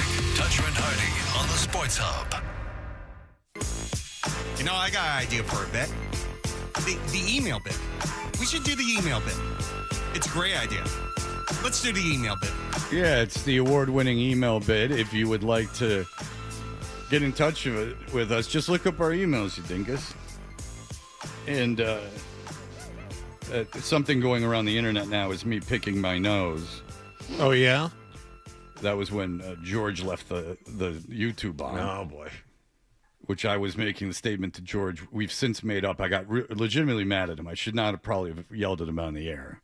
But we understand what was going on. He had made a reaction that I thought was flippant. And then I was like, this can't happen again. And I'll explain. And George and I are cool. But and this has nothing to do with George. But if you leave cameras on when we don't know they're on, this might sound preposterous, but say like you stand up and you reach into your pants to scratch yourself, and for some reason your penis becomes visible. First of all, everyone's on red alert because the cameras are on. So if they're watching on YouTube, and say there's 500 people watching on YouTube, it doesn't really matter the number. They go, oh, the cameras are usually off. So now they get in. They see even a crack of your penis, like something. I don't know what it is. Anything. And all of a sudden, that screenshot, and that's around, and then you're in deep yogurt. Yeah, John stands up, the pleat or something else pokes through, and the kids are watching. Then you got all kinds of explaining to do. But me picking my nose is going viral, which doesn't upset me. Nothing that happened when we were on camera upset me. It's just that, something could. There's inherent danger. You see it. How many be live video on the internet? Yes. While we don't know we're on, because that's unfair. And the internet is not fair, and it doesn't seem like the crime fits the punishment, but you do something, or for some reason you say something or something like that, it's something that could cost you not only your job but your career. All right. Have you seen this thing on Instagram? They play Iris by the Goo Goo Dolls, and the person says, Dad, what were you like in the 90s? Yeah. They're all intolerable, and people I like are doing them. So I see John Krasinski does one, and I go, ugh, why is this on my thing I obsess over the Instagram timeline? But he is the only one I saw that made me actually laugh. Do you remember the episode of The Office where they tricked Dwight with the Asian guy pretending to be, I can't remember the character's name. What was John Krasinski's character's name? Jim. They have the Asian guy. He ended up being fresh off the boat. They have him pretending to be Jim, and Dwight kind of starts believing it. Okay. So he goes, where were you in the 90s? And it's just a picture of the Asian guy that played Jim in that episode in the 90s. Because I was all set to get extremely annoyed. But then it was actually very clever. So I will give him credit on that. And I'll give credit to the actor Patrick Renna, who played the catcher in The Sandlot. Oh, yeah. Yeah. And the kid said, Dad, what were you like? Weird-looking kid, yeah. Yeah, in the 90s. And he's like heavy set and not particularly attractive. And it dissolves to all these images of Benny the Jet Rodriguez. Oh, that's funny. And it's all the pictures of him on the cover of Teen Beat magazine and all that stuff. Yeah, because like Fat Mike from No Effects did one, and it was just stuff from him in the 90s. Yeah, it wasn't even good. It was kind of like half-assed. It was just like random pictures that are kind of common. Yeah, and it's just like, why'd you even bother? Like, it's not Because it's the hot new trend. Well, the thing to bother with is getting your affairs in order, and that's where Jeffrey Glassman injury lawyers come into play. If you've been hurt in a car or work accident, you got to get Glassman. Don't just send an email. Call all sevens at 617-777-7777 or visit gottagetglassman.com. When Cedric was on, we had a conversation about the first couple on TV to be shown in bed together. Under my information that I had was it was the Brady Bunch. I'm being told here that I'm wrong. John, go ahead. Yeah, it wasn't the Brady Bunch. It was actually the Munsters. Oh. They had a huge brass bed. Okay, and they showed both the man and the woman. They're in the bed. Frankenstein and whatever the woman was supposed to be in the bed. Lily, yeah. They would show them. They'd have conversations in bed together. Oh, well, okay. As we get into the email segment, I was emailed this several times. It is neither Brady Bunch nor the Munsters, and fact checked by Snopes, the ultimate authority in online rumor. Snopes is still around? It is a TV show called Mary Kay and Johnny, which, John, I'm sure you saw this in 1947. This was the first show, and it was groundbreaking, and for years afterward, no one else would do it. But no, Mary Kay and Johnny was the first TV show. I like the Brady Bunch better. I don't even know Mary Kay and Johnny. I still was listening to radio dramas at that point. I understand. Marshall Hook emailed the show. Now, John went out to lunch with Marshall Hook. Dinner. Because Marshall Hook lives on another planet, so John had to drive an hour to go have dinner with him halfway. Right. And he wrote us a very nice email saying that he had dinner and he loves the show and he considers us to be the best on the radio, but he does have grievances. Number one, Fred calling me sweaty years ago in the 98-mile battle. Yeah, I don't remember that. I don't remember that either. But I did tell John to tell Marshall I said hello. Which I did. Yeah, well, that's what spurned this email. Yeah, and he didn't believe, he said that was unlikely. But he also said, John claims that I refuse to fly anywhere. I fly all the time, but I also have twice as many kids as you, and I don't make flash guy kind of money. Well, he's talking about flying in an airplane, not mentally with that whatever goofballs you're taking. Grievance number 3, Hardy making me come in an hour earlier when he launched the Sports Hub Golf Club. Who doesn't like doing updates to a pre-recorded show at 6 a.m. on a Sunday? Number 4, Fred cutting me out of our planned trip to Fenway with Dan Roach. I bet he will now claim he doesn't even remember that I was supposed to go with them. Well, yeah, I'm making that crazy claim that I don't remember. And he said, I've never met 12 as far as I can recall, despite everyone I know being buddies with him for the last 20-plus years. Adam's everyone's favorite. That's been well established. He said, P.S. Also, Fred effectively, if not inadvertently, ending my Sports Hub career a year before I actually quit. No biggie. Now, what is that in reference to? I don't know. Maybe the rap that you did about Marshall Hook, which was to the tune of High Plains Drifter, when you called him a part-time shifter and said he would never get a full-time job here. Maybe. Well, that wasn't a wild projection. Maybe he was scheduled to work. We talked about this a long time ago. Maybe I think it had something to do with him supposed to be on the show, and then you didn't want him on the show anymore for some reason. I don't know, him not chiming in at the right time when he was in with you or about some kind of subject. That's what I don't remember recall this ever being about. annoyed with Marshall, so it must have not been that big a deal. If I ended his career at the Sports Hub, that's whatever area that he's now in local government's gain. Mm-hmm. You know, now works for Mass DOT now. It actually was very big of me if I got him taken off the Sports Hub because now he's thriving. So what are you going to do? Yeah, I mean, just another example of me being a hero. No politician. I've gotten a bunch of emails. I don't know if you guys have gotten them. The guy singing the MASH song, people want to know who he is. There are a lot of theories that believe it's Mark Gemelli. There's no chance. I want to hear my son hear my voice any way I can because we're estranged. If Mark Gemelli were to submit a song, it would be about Nick, and it would be devastating. Be to the tune of this. Right. That's right. Oh, the living years. Oh, wow. It's the same thing. Yeah, it is. Why is that? Oh, wow. It's the same thing. It's the exact because same thing. the father passes away in the living years. And also in this one, too, the guy dies at the end. I never listened to the end of this. No, I didn't. How do you think it ends? He's saying that he wasn't around. Well, you were saying that the boy wound up just like the old man, but I don't remember the old man dying at the end of the song. To be honest, it's a 9-minute song. I never always make it to the end. How could this story possibly be tragic if at the end the man doesn't die without ever having a relationship with his son? The man ignored his son for his entire childhood, and then as he got older, The man wanted to get together with his son, and the son ignored him. It came full circle. Yeah, I don't remember the dad dying at the end of that song. I don't know. I don't listen to the song either. Okay, It just would make logical sense that the guy is talking about that he's dead now and that he never had a relationship with his son, because otherwise you could just repair the relationship with your son.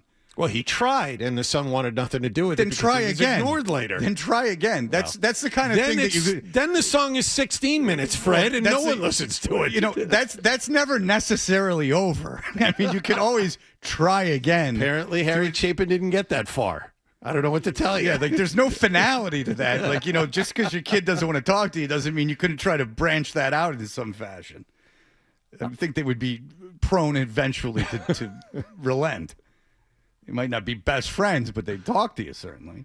Matt wants to know, can you settle an argument? Is it only acceptable as an adult to wear a band shirt of just artists you've seen live? Kids, No. it's okay, but adults, a no. No, and there's some bands with logos like the Adolescents that you never would have seen live. You would have been too young, but the Adolescents have the cool blue shirt with the pink lettering, and you got to wear the Adolescent shirt. Yeah, seeing a band live now is... It's not the primary way to consume them, but it's like a big thing because bands aren't making money off of their recordings anymore. So yeah, going to shows is bigger now than it was, say, maybe 10, 15 years ago.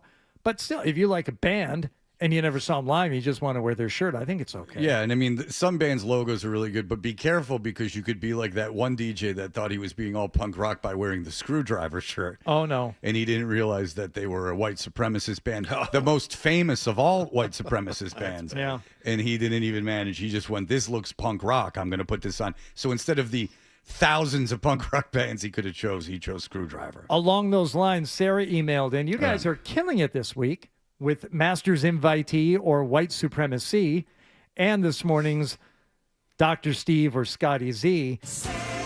And if it makes you, this is not Sarah from Everett. This is a different Sarah. Oh, so now I'm paying attention. Yes, a different Sarah. And it says, if you makes you feel better, Fred, I knew the correct answer and context on way too many of the Zolak Brule questions. Who's more sad? Oh, well, Sarah, we can find out together. It sounds like that is a similar interest. All right.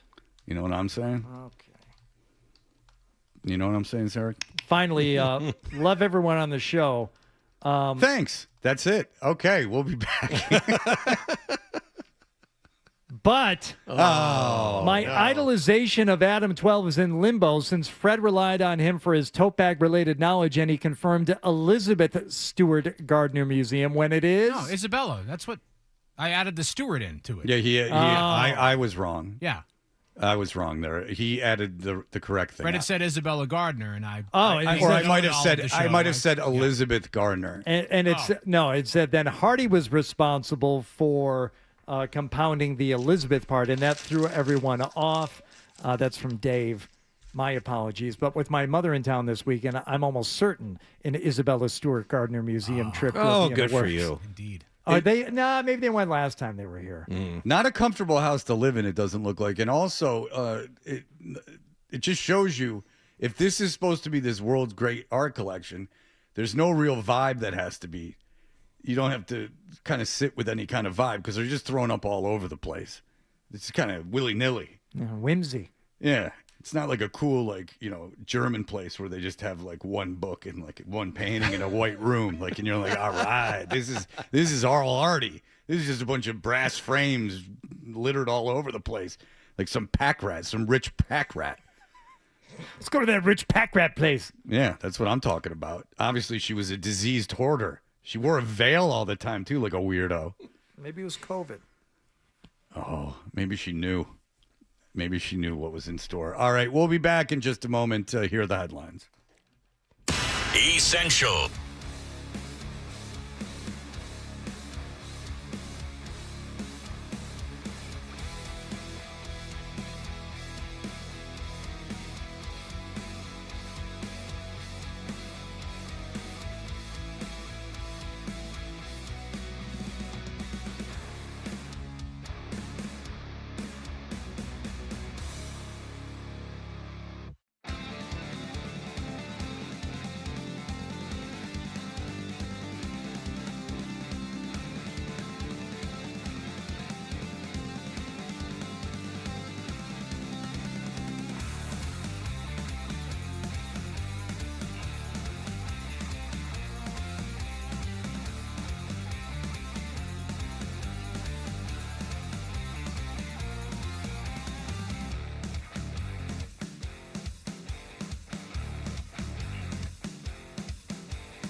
may have missed from the show.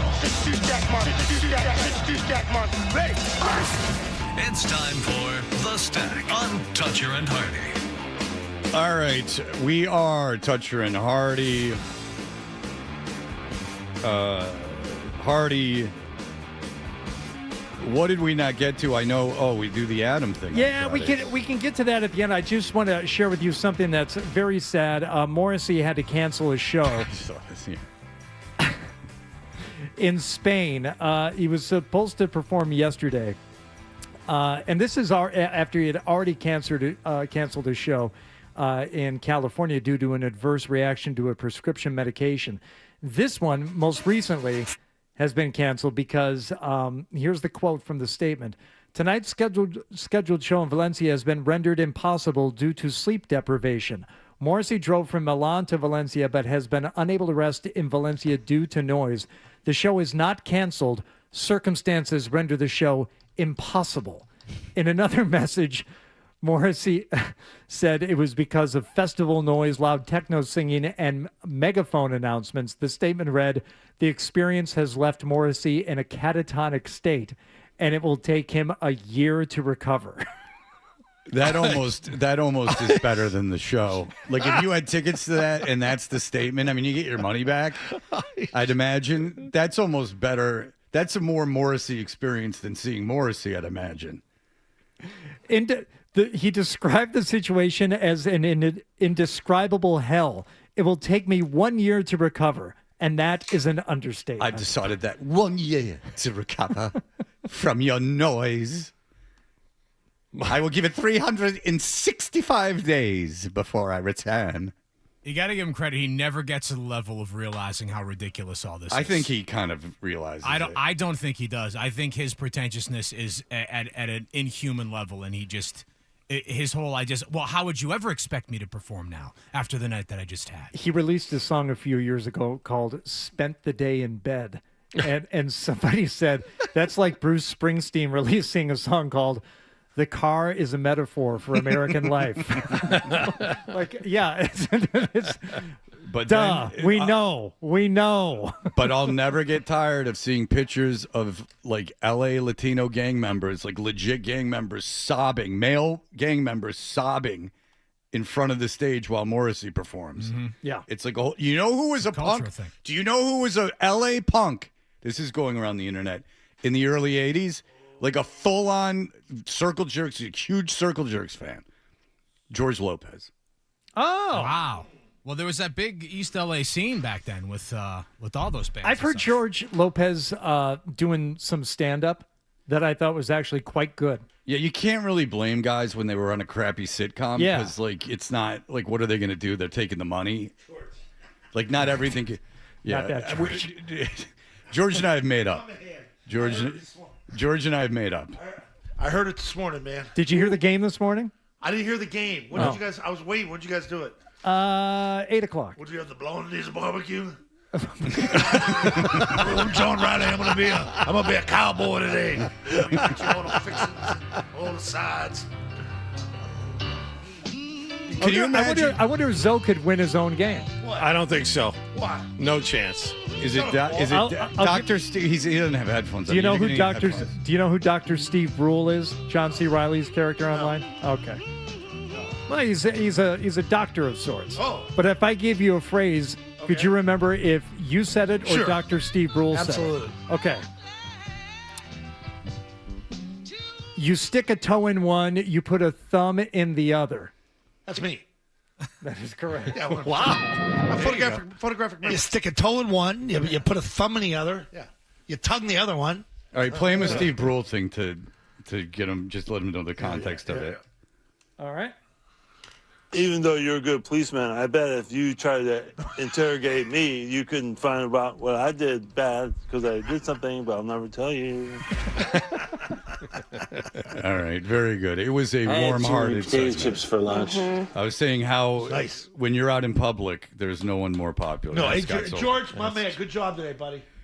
Imagine if NBC Sports Boston left the camera on during break. Oh, I've pressed the wrong button before at times. When I was talking It's back, a thought I was- terrible feeling. Like Oh, you feel like you're getting fired. Yeah. That's exactly what I said. Yep. The second it happened. Yes. So There's some discussions that happen off the air that probably should never be on air. Yeah. Well, yeah. I mean, it's called being a human being. Yeah. Like, when you're on camera, when you don't know you're on camera, that's not good. And I don't care about picking my nose or whatever Hardy was doing. I really don't. It's just that feeling of panic. Oh my God, what do we do? Mm-hmm. And then if your response is, well, then don't do anything. So you're saying never to do anything that wouldn't be appropriate on the air ever in my life. Okay. Yeah. Right. Yeah. Like, I'm not talking about like banging John or like putting on blackface, but I am saying that, I'm thinking of terrible things. Having sex with John being one. That's not for right. you. Oh, I see. All right. That'll do it for us. Everyone have a great day. Bye. Have a weekend. Toucher and Hardy will be back on Monday on the Sports Hub. Sex, intimacy, love. These three things are critical to a good relationship. That's the problem with erectile dysfunction. It often destroys sexual enjoyment and intimacy. It stresses the love between partners, often to the breaking point. This is Dale for Northeast Men's Health. And if